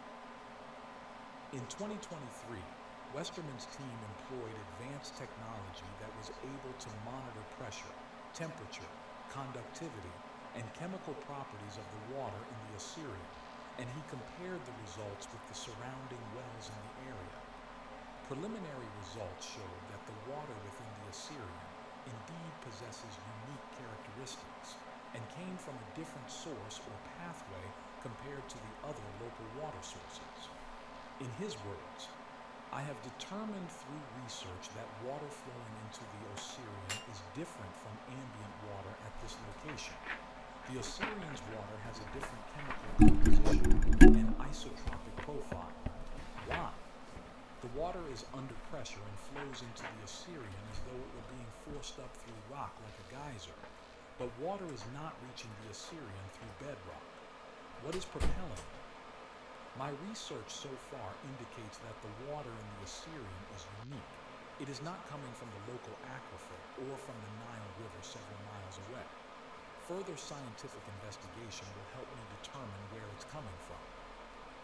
Hydrologic studies show that the water in the Assyrian was drinkable, and after filtering it, Westerman started drinking the water, stating that it did not have any predominant taste. He continuously drank from the filtered water from the Assyrian, and after some time, something remarkable happened. He experienced an unexpected improvement in his eyesight, and although he has been nearsighted since he was a kid, after taking an eye test, it was determined he no longer needed glasses. Ever since, Westerman continues to drink this water, believing in its healing properties. Another anomaly about the water was a strange temperature fluctuation that wasn't natural. It was as if something was heating the water beneath the Assyrian. The water surrounding the structure is measured at 16.9 degrees Celsius, or 62.5 degrees Fahrenheit, while remarkably, the water within the pipe registers at 23.8 degrees Celsius or 74.8 degrees Fahrenheit. This presents a notable deviation, which seems to contravene the second law of thermodynamics, which states that heat cannot spontaneously transfer from a cooler to a warmer body. This suggests that some unknown force is warming the water inside the pipe, despite it being enveloped by cooler water. No one knows where and what is the source of the water, how it replenishes so quickly in the middle of the Egyptian desert, and what is the scale of the entire complex that is now underground. The Djed Pillar. The Djed Pillar and the Ankh are iconic symbols of ancient Egypt. While separated by thousands of years and vastly different cultural contexts, a comparison of the Djed Pillar and Tesla's technological innovations reveals a striking similarity. The Djed Pillar, with its distinctive appearance featuring a broad base, a column-like body, and multiple horizontal bars at the top, holds a revered place in ancient Egyptian mythology and iconography. It is often interpreted as a symbol of stability and regeneration, closely associated with the god Osiris. In the mythological and religious context of ancient Egypt, the Djed was a potent symbol of the enduring nature of life and the order of the universe. Comparing the Djed Pillar to Tesla's technology might seem far-fetched at first glance. However, the comparison becomes intriguing when considering the symbolic representation of energy and power in both contexts. The Djed Pillar, as a symbol of stability and regeneration, can be metaphorically linked to the concept of continuous energy flow and the perpetual cycle of life and renewal. Tesla's work, particularly his experimentation with wireless energy and electromagnetic fields, resonates with this idea of a continuous, omnipresent source of power. Some speculative theories suggest that the Djed Pillar could represent an ancient knowledge of electrical power or energy, drawing parallels to Tesla's vision of harnessing and distributing energy. These theories propose that the Djed, with its columnar shape and horizontal bars, bears a resemblance to components of electrical systems or devices used for energy transmission.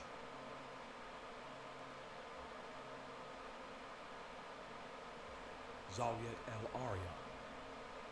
The mysterious site of Zayat el-Aryan, situated between the Giza Plateau and Abu Sur, has been a subject of considerable intrigue and speculation, particularly due to the fact that the Egyptian government restricted access to this site and completely buried it, denying any archaeological investigations.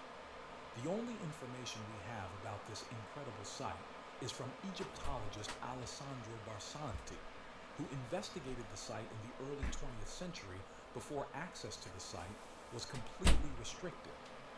The level of architectural sophistication evident at Zayat el-Aryan has given rise to theories suggesting that it may have been built by a technologically advanced civilization, possibly predating the conventional timeline of ancient Egyptian history.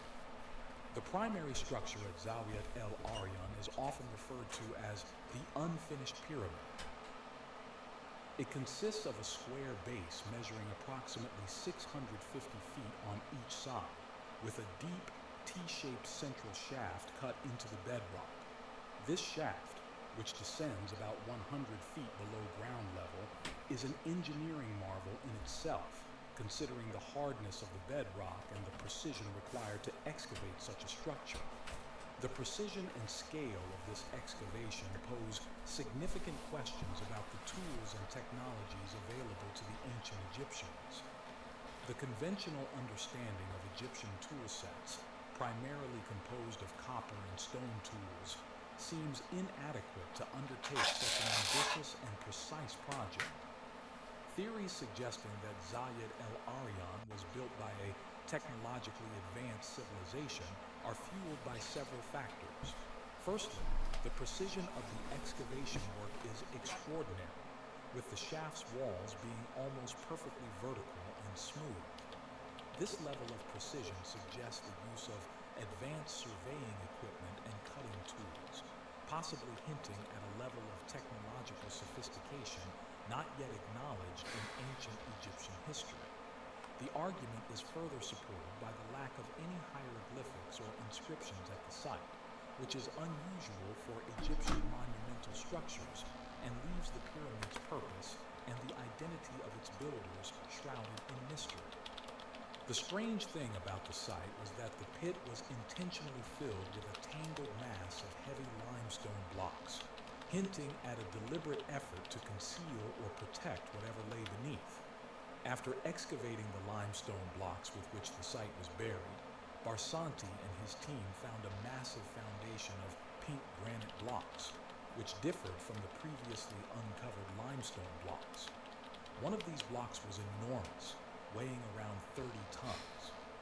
The discovery of this granite block, along with subsequent findings of more granite blocks and an enormous 30-ton pink granite block forming the foundation of a sort of pavement, led Barsanti to believe that he had found the entrance to a subterranean world, possibly filled with untold treasures or significant historical artifacts.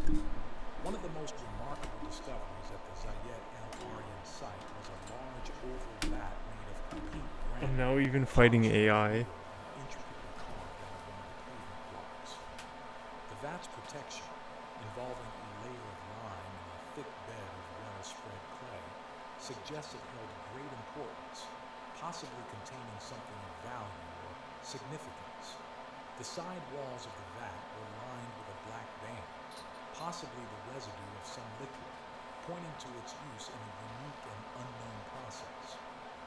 The vat's design and the evident efforts to preserve its integrity suggest it was an integral part of a sophisticated process, possibly related to energy generation or storage. During the excavation of the site by Barsanti and his team in 1905, a massive storm hit Egypt and the pit at Zayed El Aryan. The torrential rains filled the pit with over 10 feet of water. Incredibly, a few hours after the storm, the water level in the pit abruptly dropped. Surely, Barsanti asserted, this must be because the water was seeping down into some sort of subterranean chamber, into the hidden apartments he believed were waiting to be found beneath the pit. Between the weight of the blocks, the cement-like mortar, and the interlocking pattern, the work was the most difficult his team had ever undertaken. But to Barsanti, this only proved his point. Surely, whoever had constructed the site had gone to such great lengths to make the blocks of the floor unmovable, because they were meant to conceal a hiding place, something extremely important. Unfortunately, the work was so difficult that, again, Barsanti ran out of money before he could solve the mystery. Then World War I broke out, shutting the sites of Egypt down to further exploration. In 1917, Barsanti unexpectedly died at the age of 59. Rather than continue Barsanti's work, Egyptologists simply forgot about the site, leaving the mystery of what lay beneath it unsolved. The sudden restriction of access to the Zayed El Aryan site by the Egyptian government in the 1960s, just as interest in its mysteries was renewed, only deepens the intrigue. A military base now stands over the site, and no one can enter it. While definitive proof remains elusive, the architectural complexities and unexplained features of the Zayed El Aryan site, coupled with its proximity to the Great Pyramid, suggest that it may have been part of an advanced technological system for energy generation and distribution in ancient Egypt. The Saqqara bird. The Saqqara bird, an artifact found in 1898 within the confines of the Saqqara necropolis, has stirred the imagination and curiosity of many. This object, which is over 2,000 years old, is made of sycamore wood and measures about 14 centimeters or 5.5 inches in length. At first glance, it resembles a bird. However, upon closer examination, its features provoke speculation that it could represent something far more sophisticated, an ancient model of an aircraft.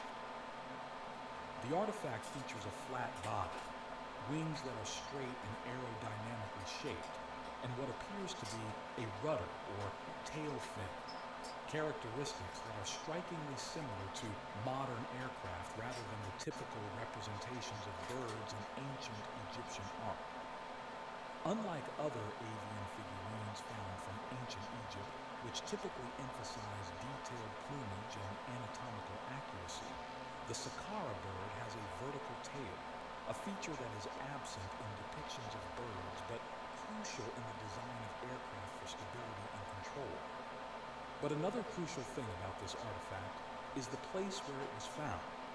Ancient Egyptians meticulously placed items within tombs for practical reasons, models of real-life objects intended to assist or transport the deceased in the afterlife.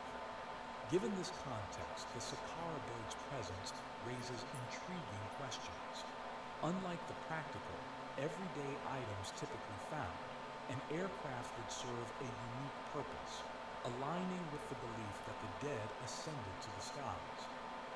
Could this carving then represent a scale model of an actual ancient aircraft?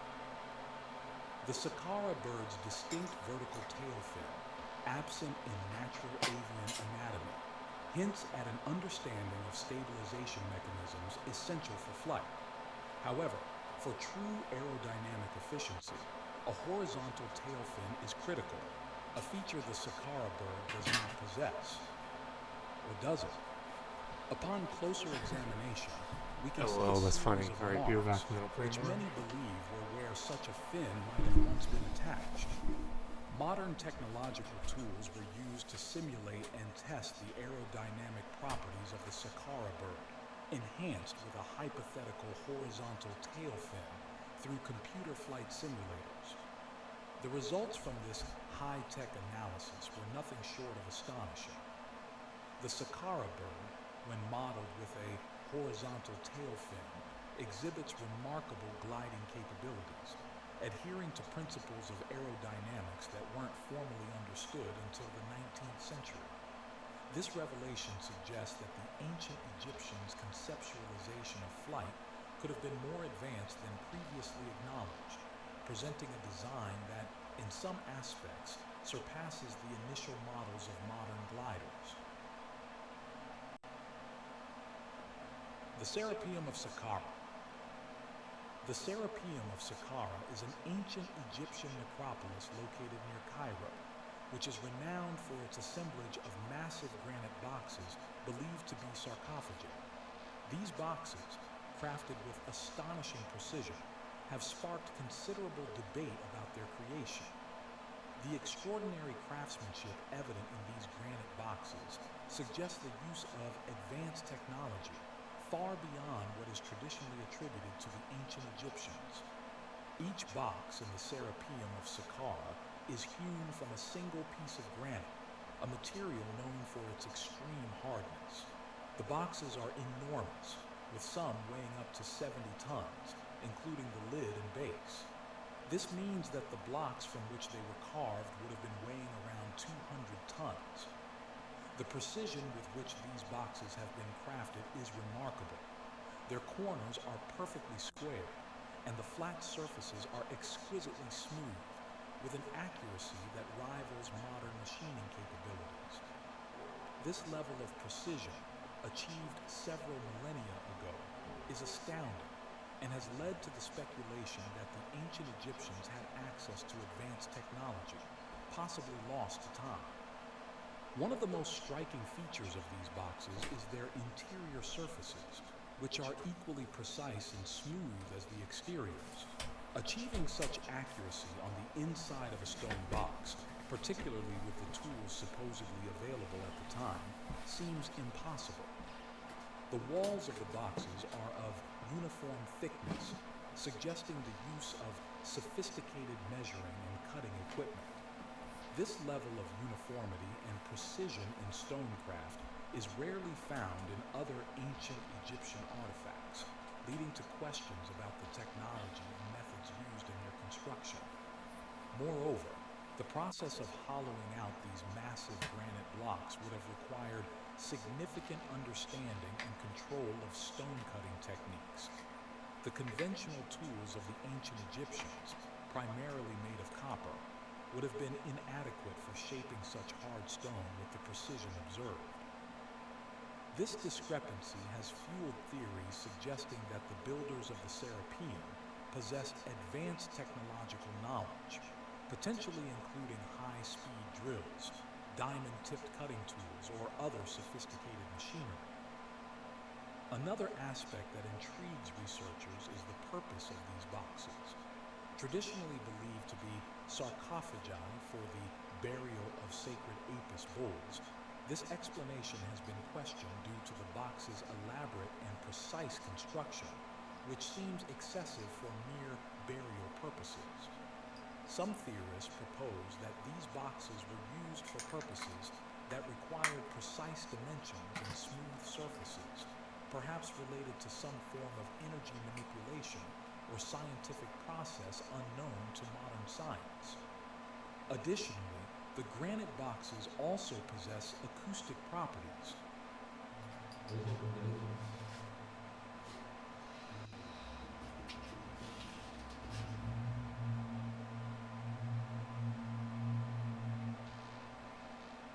The transportation and placement of these massive boxes are also subjects of wonder.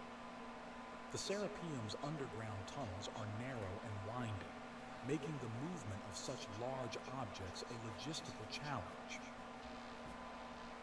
Also, why are there no signs of torches, such as burn marks, anywhere in the Serapeum of Saqqara?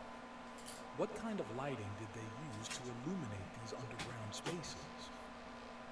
In contrast to these theories, mainstream archaeology attributes the precision and craftsmanship of the granite boxes to the skill and patience of ancient craftsmen who, over generations... I'm sorry, my friends. I might have to put the Trump emotes on hold. I'm also going to change this video. This video's not very interesting. I think it's AI voice. But yeah, I might have to take down my Trump emotes. I don't think I endorse Trump anymore until he changes his viewpoint on state rights and body autonomy. I can't. It's impossible. The scale and precision of the boxes in the Serapeum are not replicated in any modern granite quarries, indicating that the ancient Egyptians, or perhaps a pre-existing civilization, had access to technology and knowledge that are not yet fully understood.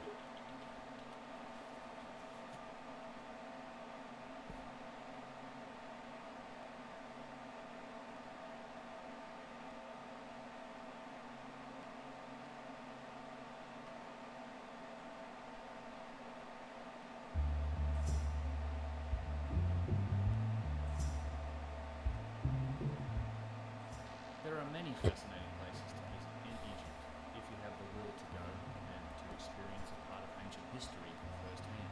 It's as if you are transported to an entirely different world, to immerse yourself in these truly ancient places that have been touched by so many different people and civilizations that are so distant from us that it is difficult to imagine what life was like in those times, or how, and more perplexingly why, those people built such astonishing architecture and created so many incredible artifacts that have withstood time to stand in mute testament for us to interpret today.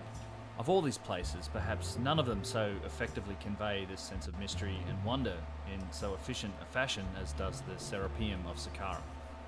Entering the massive underground labyrinth, you're instantly transported to another world, to another time. The cooler air, the immediate darkness contrasting against the hot and the bright desert landscape outside, the cavernous, straight as an arrow system of tunnels, you immediately recognize the sheer scope of the undertaking, and the mystery only deepens when you see what the tunnels lead you to. 24 mighty, precision-carved, single-piece stone boxes and matching gigantic lids, combined weighing up to 100 tons, most of which are finished and polished so well that they are still reflecting light after millennia in the dust, all housed in sunken alcoves like the engines and generators of some vast underground machine. My name is Ben, and you're watching Uncharted X. Over the preceding 4 chapters of this video series, The links are below if you haven't seen them. We've examined some of the evidence that a form of ancient high technology must have been used in several aspects of these boxes' creation. Technology that cannot be attributed to the dynastic Egyptians, nor achieved via the tools that exist in the archaeological record.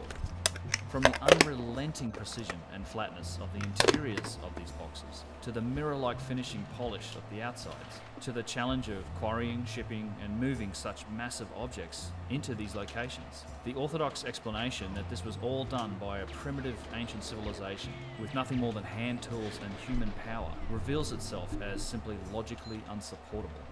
Therefore, a new theory is needed. The dynastic Egyptians undoubtedly occupied this site. They left their mark on it. They utilized it as part of their great civilization. Yet, if they didn't create this place, or its objects, what can we conclude? They must have inherited it from some distant and perhaps unknown ancestors. And perhaps this inheritance occurred in much the same way as modern Egypt has inherited the site today. Even lost in the sands as it was for millennia, only to be recently rediscovered a mere handful of decades ago. This majestic site seems to stand resilient and simply unaffected by the rise and fall of entire civilizations. In this, the final episode of this series, we'll investigate some of the contradictions that are evident at the Serapeum. We'll take a look at some of the evidence for renovations that were carried out by the dynastic Egyptians when they occupied it, and try to draw some conclusions as to the true origins and purpose of the enigma known to us today as the Serapeum of Saqqara.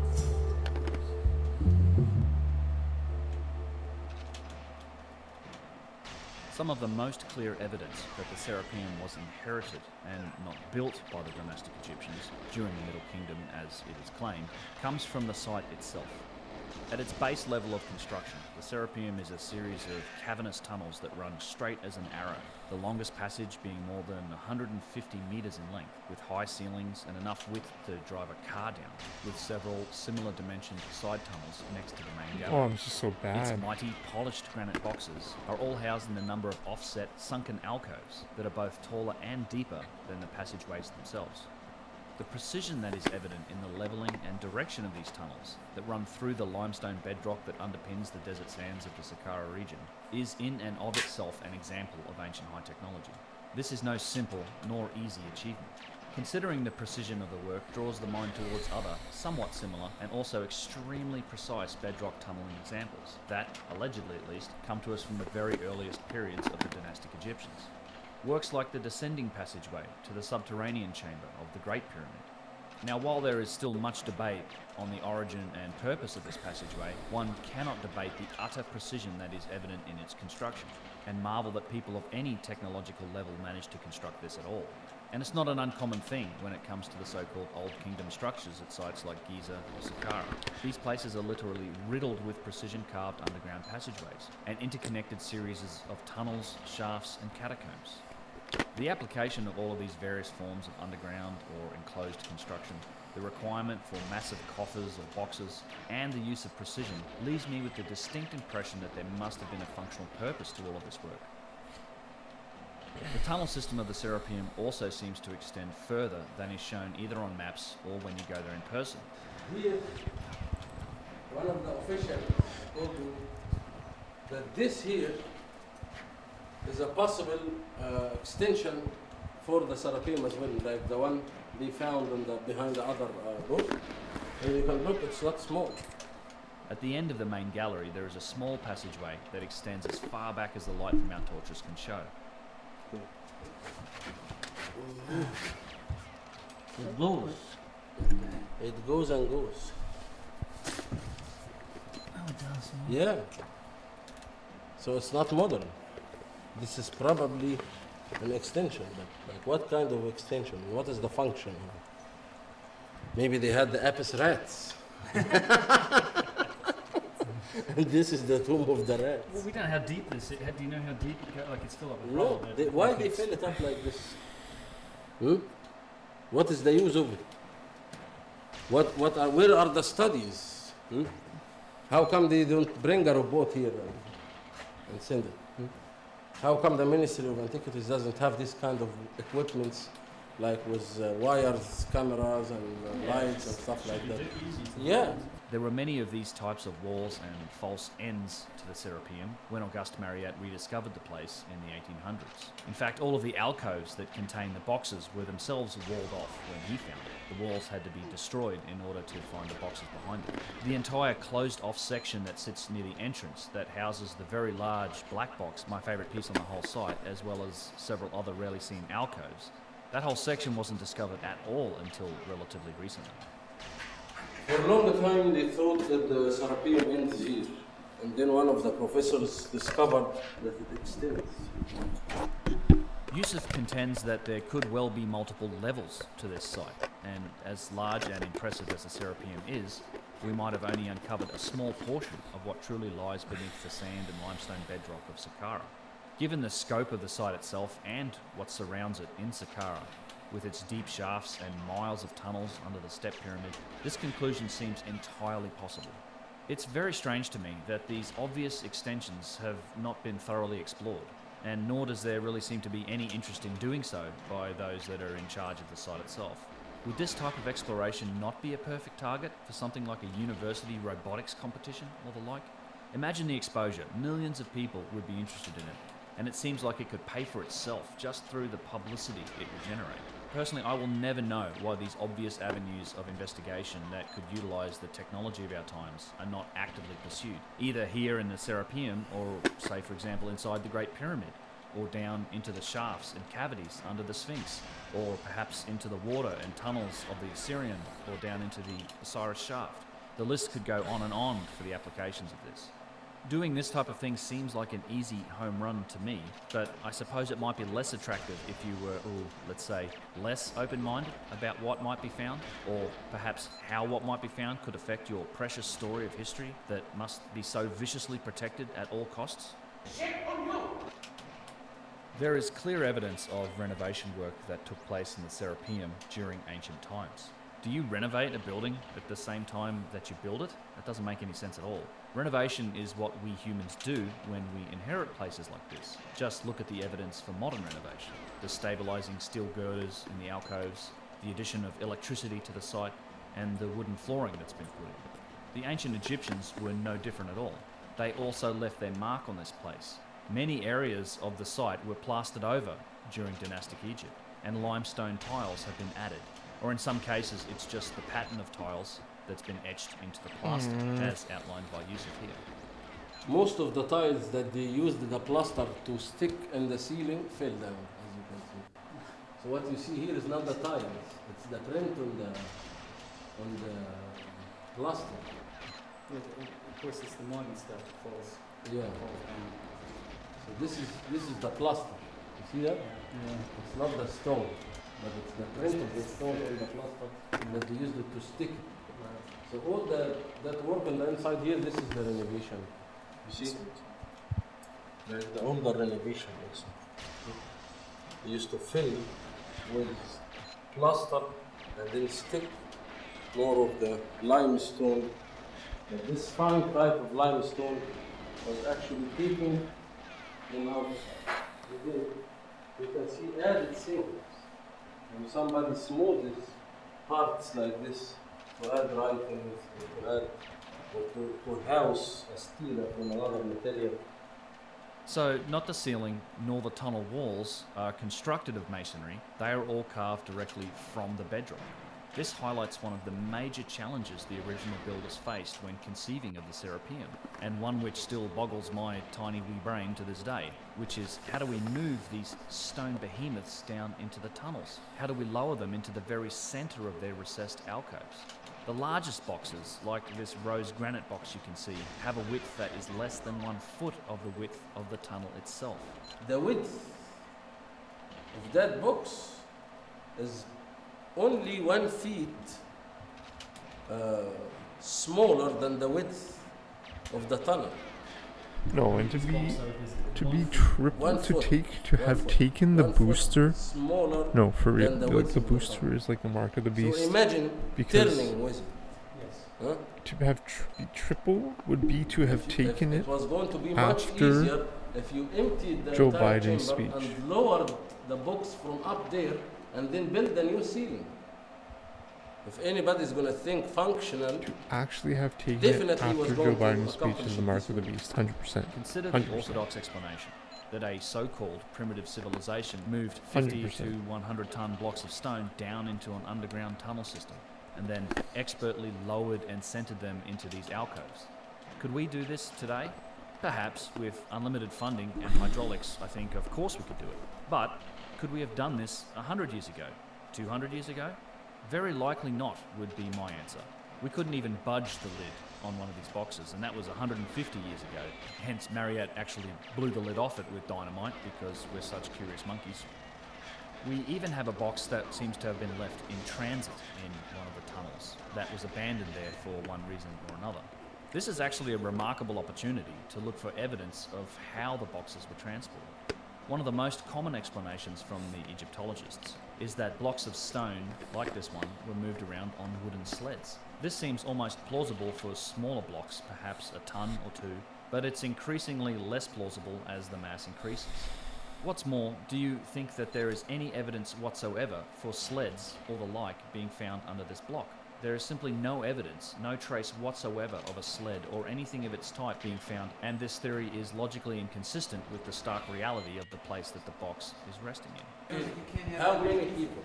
We are talking here, the range of these boxes, not less than 50 tons. Some of them weighs over 70 tons. But let's say in the range of 50 tons. 50,000 kilograms. So let's say strong ancient Egyptians were really strong, and each person will drag 200 kilos. Okay, so that's good. That's also to be functional. So that means 5 for each ton. 5 times 50, so 200. 250. Where you will fit it? 250 breathes from Where? breathing hard. But in the tunnel, you're not going to fit it. Believe me, if you put 50 people here, it's going to be like this. But especially in the roads. Let's go from the other side and start from the other side. It seems clear to me that a form of high technology was required to move these boxes through the tunnel system. I do not believe that the dynastic Egyptians possessed this technology. I think that they inherited this site and the boxes millennia after the boxes were originally placed in the alcoves, and it is exactly there that they have rested ever since, at least the largest of them. We can't move them, and the ancient Egyptians couldn't move them either. And it is here that we find the very best evidence that this site was renovated in ancient times. If you look closely at the floor around the boxes, you'll find that limestone floor tiles have been added, built specifically to fit around the boxes themselves. And you can see that the box itself is housed down. So renovating probably the stone, the tiles that they renovated, because of course it was going to be very hard to move this box and then put the tiles under it, so they renovated around it. When they brought the stones from the structures outside. And this can be a proof. The box is much older than the renovation. Yes. In some areas of the site, these tiles have been exposed, and what you find is that the tiles have been fabricated from the masonry of other ancient Egyptian sites. They've been quarried from older sites and then brought down into the Serapeum and shaped to fit the boxes. The tiles have writing on them. The writing is upside down, and it's in locations where it could not be seen if there was a box present in the alcove. But look down here. Now you see what I'm talking about? You see the glyphs? Yes. These are upside down glyphs.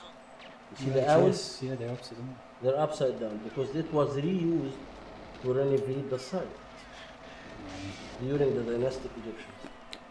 Again, we're talking about inheritors, and the inheritors recycle sometimes from the same stone on the site. They're going to reuse the site. They reuse the stone on the site to renovate it, and then sometimes they bring stones from outside, and sometimes they reuse the stone on the same site. And there is the evidence.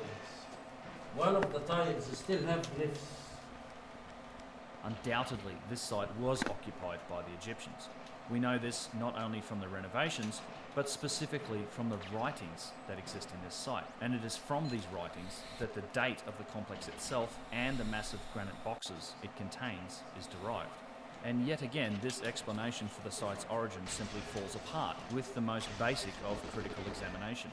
Just compare the quality of the writing that you see here to the quality of the boxes themselves, and consider the technology required to make the boxes versus the technology that is evident in the writing. We can see the glyphs itself is very, very crude. The tool is hardly scratched the surface of the stone. Somebody can do these edges, these lines.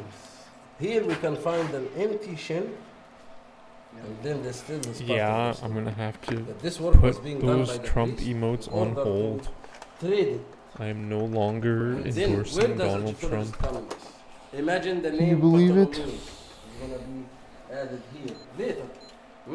Imagine these writings are written, and then later the name Ptolemy will come here. We will depend on this name to say that this box was made during the time of Ptolemy's, and he ordered. Yo, what's up, Jersey? Yeah, we just had that conversation in Here we have many evidence about Discord, right? About that. I can't support Trump anymore. This is when the surface is too He broke my heart. smooth, and the tool is too soft, and it would What's up, slide. Jersey? How are you? So if you're like tuck, tuck, tuck, tuck, tuck. So I think we can all see that the writing is clearly of an inferior quality to that of the box itself. The dating aside, Yeah, what I is don't think obvious he from the understands writing the is that it was severity done of his with decision. with hand tools. The writing is I'm doing all explainable by the tools that we see in the archaeological record, even if the box Thanks. itself isn't. Just look at it. You can imagine somebody hammering away at the box with a chisel. And Turn it down a in bit. the Middle Period and the later Greek-Roman times, they had access to iron and other harder materials. Here is another dead giveaway that the writing is not contemporary with the box itself, and it's not something that is always immediately obvious. But the hieroglyphic writing and the artwork have quite obviously. Oh wow, insane. Oh yeah, that's true. Compare the surface of the glyphs themselves to the rest of the box. It's not Well, like thanks they for being here. Were you streaming? they were indeed part of the original construction, as we know from the scoop marks and the divots. The original builders could polish almost any surface, any divot, any part of the rock. So if you were going to engrave the box with writing and meaning as part of its original, somewhat ceremonial purpose, you would engrave it and then you would polish it. If the writing is original, then why can't they seem to be able to draw a straight line? Just look at the perfect straight lines that are evident in the box itself. Tired, just not sleeping. This leads me to the conclusions. I hear you. That's all good. No worries. And while this kind of No goes obligations without to saying, sleep. there is some speculation. You can do whatever you like. I am by no means a professional. I'm just an interested amateur. I'm a lesson from history, trying to apply scientific principles and logic to what I'm seeing. And Me, I'm yelling at children on stream. I don't have a stake in this. I've reached a new low in my life. Right? Right. And look at that.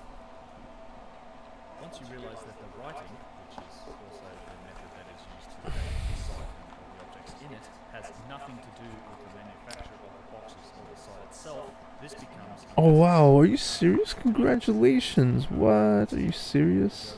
What? You living with your folks? Now consider this box as a... I'm living with my folks. Did everyone move? Anyone That's who cool. wanders this, even briefly, Yeah, I remember the Google Earth stream in Miami, and we did the street view of Rotterdam. Sorry, I just outed you. Your location. with a chisel. That was jokes. There are clearly two different levels of technology and two different levels of aptitude on display here, and both of them come to us from ancient times. Of the two, the lower form of technology, which was also the later work, was undoubtedly the work of the dynastic Egyptians. Now, Oh, what come is the on, man. reasoning that is behind this conclusion?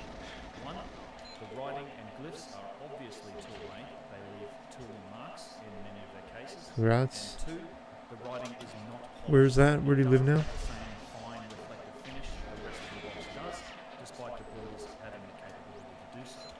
And three, the technology that is evident in the writing simply does not reflect the technology that's evident in the object itself.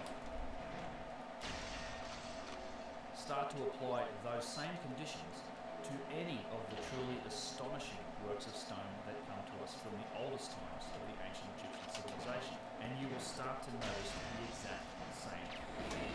Writing that has clearly been done by hand, that leaves obvious tool marks, and that the unpolished, rough surfaces of the writing sits right next to the perfectly finished, reflective surfaces of the original object.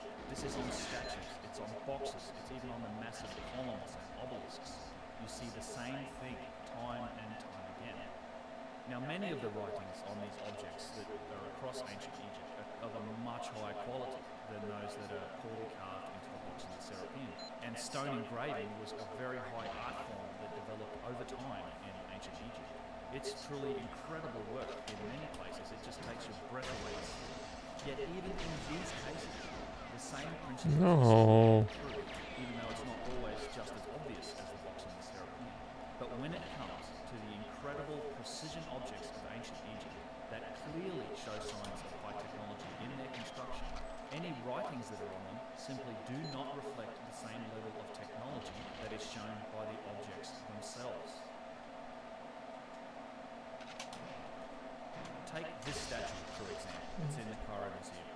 It's absolutely beautiful. It's made from, it's a hard stone. It's basically diorite. And diorite is what they used to supposedly pound out the granite with, so let's just agree that it's made from a very hard stone. This is the creation of an absolute master craftsman. It has incredible detail. It's polished absolutely everywhere with, again, that familiar shiny finish. The inside of the fingernails, the nipples, all of the subtle shapes in the stone are well polished. Now, take a look at the writing that is on this statue. The writing is clearly not perfect. There are obvious hand tool marks in the writing. The writing is not polished. Take a look at the lotus flower motif on the side of this box, the fine detail. It's all polished. Now look at the interior surfaces of, say, the bird in the hieroglyphs. You can see it's not polished. It shows tool marks. How can you say this writing is contemporary to this statue? It's not. Take a look at this. This is the mighty Colossus, a gigantic statue of Ramesses II, allegedly, at least. I think Ramesses just was the last guy to put his name on it and put his name on an awful lot of stuff. As weathered as the statue is, the writing does not reflect the same technology that left on the statue. Hey, Jern, have you heard of Suno? The AI music? It's pretty insane.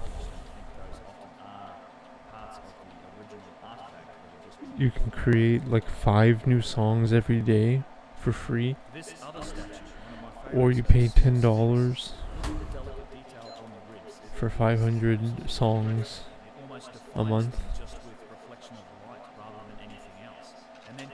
It's amazing. I was making happy hardcore songs yesterday.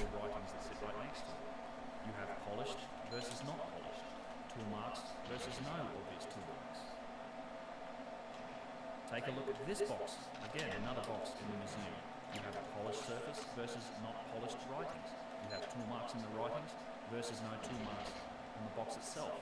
You see this again and again and again. Everywhere you look around the oldest parts of ancient Egypt. When it comes to objects that have been made with high technology, the writing that is on these objects never reflects the same level of technology. Therefore, you can't say that the writing is contemporary to the object itself. Why we cannot accept? Because of the perfection. You cannot be the one who do this. The thing that would challenge the engineers today and did it, you will be challenged just by having the item.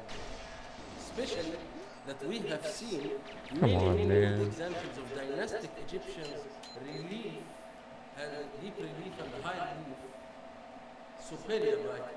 And we know the process of it, and we know the tools. And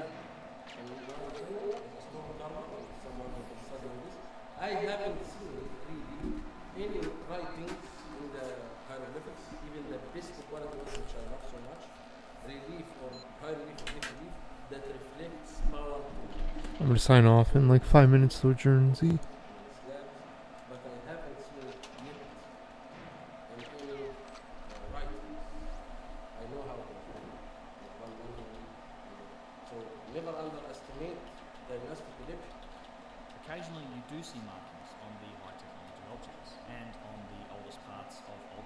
sites, yet these marks typically make no sense whatsoever when it comes to the capabilities of the ancient Egyptians and the tools and techniques that we know that they used. What about tool marks on this statue? Now, there are certainly no hand tool marks, but there are some other marks. Take a look at this overcut into the diorite near where he is seated. Or this, a circular tubular mark that sits between his feet, and this is something that you see on many of the statues. Cutting into this material by hand takes literally hours and hours of effort to go even a fraction of an inch into the stone. And this isn't something that's debated. The scholars just hand wave away and say that the Egyptians had lots of people working really hard at it for a long time. Overcuts into diorite just don't happen when you're doing things by hand. Yet, here is the evidence of an overcut, like you might make into, say, wood with a circular saw. Now, this can only mean That does sound like Jersey. some process that was much more powerful than just hand tools was used on the stone in order to effect this cut. As Yusuf mentioned, it reflects the use of what can only be described as power tools. And when it comes to power tool marks, there are a lot of them. We have marks onto objects, like these amazing tube drill holes into this box in the museum. Or perhaps these spectacular tube drill marks that go into granite at the site of Abu Sir. Or these, clearly tube drill marks that are on the alabaster hotep that sits at Abu Ghraib.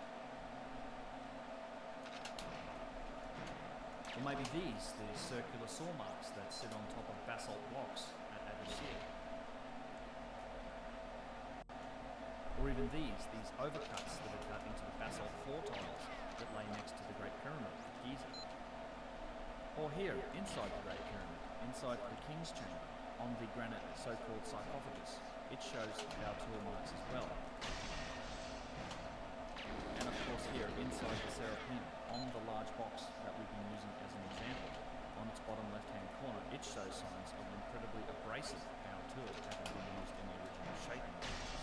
The evidence for power tools is really undeniable thanks to these marks, even if we have no trace of the tools that actually made them. Where you do not see these power tool marks, however, is in any of the writings. Even on the writings that is also on the objects that show power tool marks in other places. So what does this mean? It means that the writing most likely came at a later date, and the writing was effected with a much more primitive level of technology than is evident in the objects themselves. Therefore, you can't say that they... What? Like what? What is that even? Up close and near close. Once you notice the specific pattern of high technology objects and power tool marks mixed in with low technology writing and low technology renovation work, it becomes like a revelation. Evaluating all of this evidence over the past several years has left me with a very clear conclusion. There is absolutely two different levels of technology on display when it comes to everything that's attributed to Egypt, with the vastly more advanced one being the older technology and the unknown culture. This is the great contradiction to the Orthodox Egyptologist story, the one that they never like to directly address. And that contradiction is that somehow, out of the Stone Age, out of nothing, the Egyptian civilization built some of the greatest architectural achievements and precision objects the world has ever seen, from some of the hardest stone that was quarried and cut into just incredibly large sizes, which I guess they did just for the challenging, but after all, small blocks would work just fine for all of your so-called temples and ceremonial objects. And then they forever lost that capability to build them. They never recovered it despite trying for millennia afterwards. The Egyptian civilization, after the Old Kingdom, kept on building pyramids, they kept on building temples, they did stonework for thousands of years, yet they never reached the same height of perfection shown by the Old Kingdom structures and artifacts. Is that really how it works for a human civilization in the context? Do you ascend to those heights over time, like in our civilization, which has ascended and gained tremendous capability for at least 1,000 years? Or do civilizations emerge fully developed, achieve these heights of perfection, and then somehow devolve and lose capability? That starts to sound pretty silly, doesn't it? Yet this is the story we are all told, and this is the story we are all expected to believe. The fact that we have the statues of dynastic Egyptians, no matter, we're not going to depend on the writings to do it completely, but the sheep, the dress, everything is that culture. And it does have the power tools marking, the the tubular drill and the power. Fuck you, man. circular saw. That means we cannot separate the pyramid builders from them. But we can have something else. We can extend the time with more intermediate periods and more up and down. What? Probably the cataclysm will occur and then he will inherit it and of course inherit it and rise again, rebuild the civilization, especially if you have lots. Then it will be much easier to develop again. Maybe not the same, but to develop a lot, to understand a lot about the ancient traditions again. Maybe they use these structures for initiation, what we call magic, things like that. Still, it's a reuse. When considering this evidence, I believe that it makes much more sense to conclude that we are talking about two different civilizations entirely. Two civilizations that occupied the same space, yet were separated by cataclysm and time. The older civilization was quite highly advanced, and they were building for function, as that is the only possible use for the incredible levels of precision that we see. Their purpose, the function of their work, is unknown to us today. They were quite possibly global. Their megalithic footprint is everywhere, and their pyramid architecture seems like a universal concept inherited by so many other cultures across the earth, from China to Central and South America to Eastern Europe. My movement's getting better.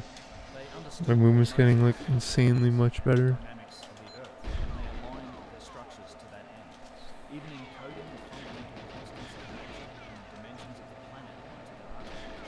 We are still learning about these connections at places like the Great Pyramid, at the Great Temple of Man at Karnak, and at other structures whose origins go back deep into time. This celestial knowledge and concepts of astrology have been encoded in many religions, in many cultures, even encoded into our own modern religion, which is a sun cult lifted mostly from the ancient Egyptian sun cult, and whose deities like Moses and Jesus represent the celestial ages and cycles of the heavens. As shown by the excellent book Hamlet's Melody, And it's like, why? same celestial concepts. Why are they against? Why do they discriminate? Disparate cultures and Why? religions must have had a common source, one that existed far back in time. They could just not do that. This ancient lost They could just civilization not be massive assholes. over natural materials, in particular with their stone But they choose to be. which we have simply never seen on this planet since. And we know why this civilization is lost to us.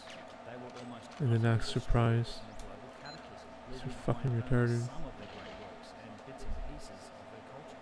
Evidence for this cataclysm is now overwhelming. It's known as the Younger Gyges, and whether it was a cosmic impact, coronal mass ejection from the sun, the pole shifting, or some combination of all of these, we now know that the Earth went through a prolonged period of just utter devastation at the end of the last ice age. This was a period of time that changed the surface of the Earth entirely. It would have most certainly wiped out a global civilization that existed at the time, who was most likely living on the coastlines and the temperate zones during that ice age. Perhaps some small pockets of this culture survived to eke out a vastly reduced existence in places like Gyges, maybe places like Saqqara. Many thousands of years later, after the human race had been reduced back to hunter-gatherers, reduced back to Stone Age status once again, and as populations gradually began to increase thanks to the nice weather and calm climate of the early Holocene, another civilization in What am I doing? the same places. A civilization I think I'm gonna sign off in like a few minutes. they inherited Thanks for some of being the here. artifacts that survived through time. They inherited some of the sites, some of the architecture. They even inherited some of the culture of their precursors. Perhaps they modeled themselves after them. Maybe they even worshipped them. They might have even called them gods and kept some of their precursors' knowledge alive through ceremony and religion. Using these inherited sites for things like initiation, they found them sacred, much as we find them sacred today, even if they didn't understand their true functional nature, or they didn't understand the lost capability of their ancestors. This is a tale that's been repeated through time and across the planet. Many ancient cultures have origin stories that involve their world being destroyed, whether through flood or fire, both of which overtook the earth at the end of the last ice age. And they speak of highly capable ancestors of gods and giants, whom they worship and model themselves on. Viracocha of the Inca, the Sumerians, the Egyptians, Babylonians, the Aztecs, so many others tell this tale. Graham Hancock's seminal work from 20 years ago, Fingerprints of the Gods, outlines this. And this book's conclusion has been so effectively vindicated with the recent findings of the Younger Dryas cosmic impact. There is now Alright, I'm probably gonna raid somebody. evidence supporting this conclusion. So let's swing all this back to the Serapeum. To put it plainly, I believe we are looking directly at the works of this ancient lost civilization, and that this place was, after the cataclysm, inherited, renovated, and used ceremonially by the dynastic Egyptians. I firmly believe that in its original form, this site and the boxes themselves were functional in nature. Their precision alone... Thanks for being here. Thank you, Jersey. Thanks you, El White Goose. Thank you, Kozalak. I think that the origin Thank of these everybody sites for being goes here. back Appreciate it far very further much. in time than we give them credit for, and that they were damaged or destroyed in the great cataclysms that happened at the end of the last ice age. Those that survived were then inherited and extensively modified and worked on by the cultures that followed, and this seems to be clearly the case for the Serapeum. I'm absolutely sure that the ancient Egyptians found the boxes to be just as awe-inspiring and just as sacred as 5 viewers, thank you. really can't help but be humbled by what you're seeing when you stand inside this ancient place and consider it. As to the original function of the boxes and the site, I can only truly say that I don't know. I'm most certainly open to ideas, but in order for ideas to become more than just theories and hypotheses, they must have evidence that stands up to scrutiny. I've certainly heard many theories to this end, yet none of them bring any conclusive evidence to back them. Maybe the site was energetic in some form, drawing energy from the Earth through ley lines or telluric currents. Maybe it was vibration connected to the harmonics of the planet. Maybe the entire site functioned underwater. Maybe it had to do with the specific harmonics or the chemical makeup of the boxes themselves. Or maybe the answer lies with whatever it was that was in the boxes originally. Maybe it was a battery or a generator. Or maybe it was just a small component of a far larger machine. All of these theories are still just guesses that come from within our own civilization, from our own timeline, from our own perspective. These guesses are informed by our technology, our history, and maybe the original builder civilization had capabilities. They had technology that is entirely outside of our perspective altogether. We certainly don't know everything. In many ways, we are just now beginning to understand the true nature of our environment, the true nature of the space around us. And as far as it goes, maybe nobody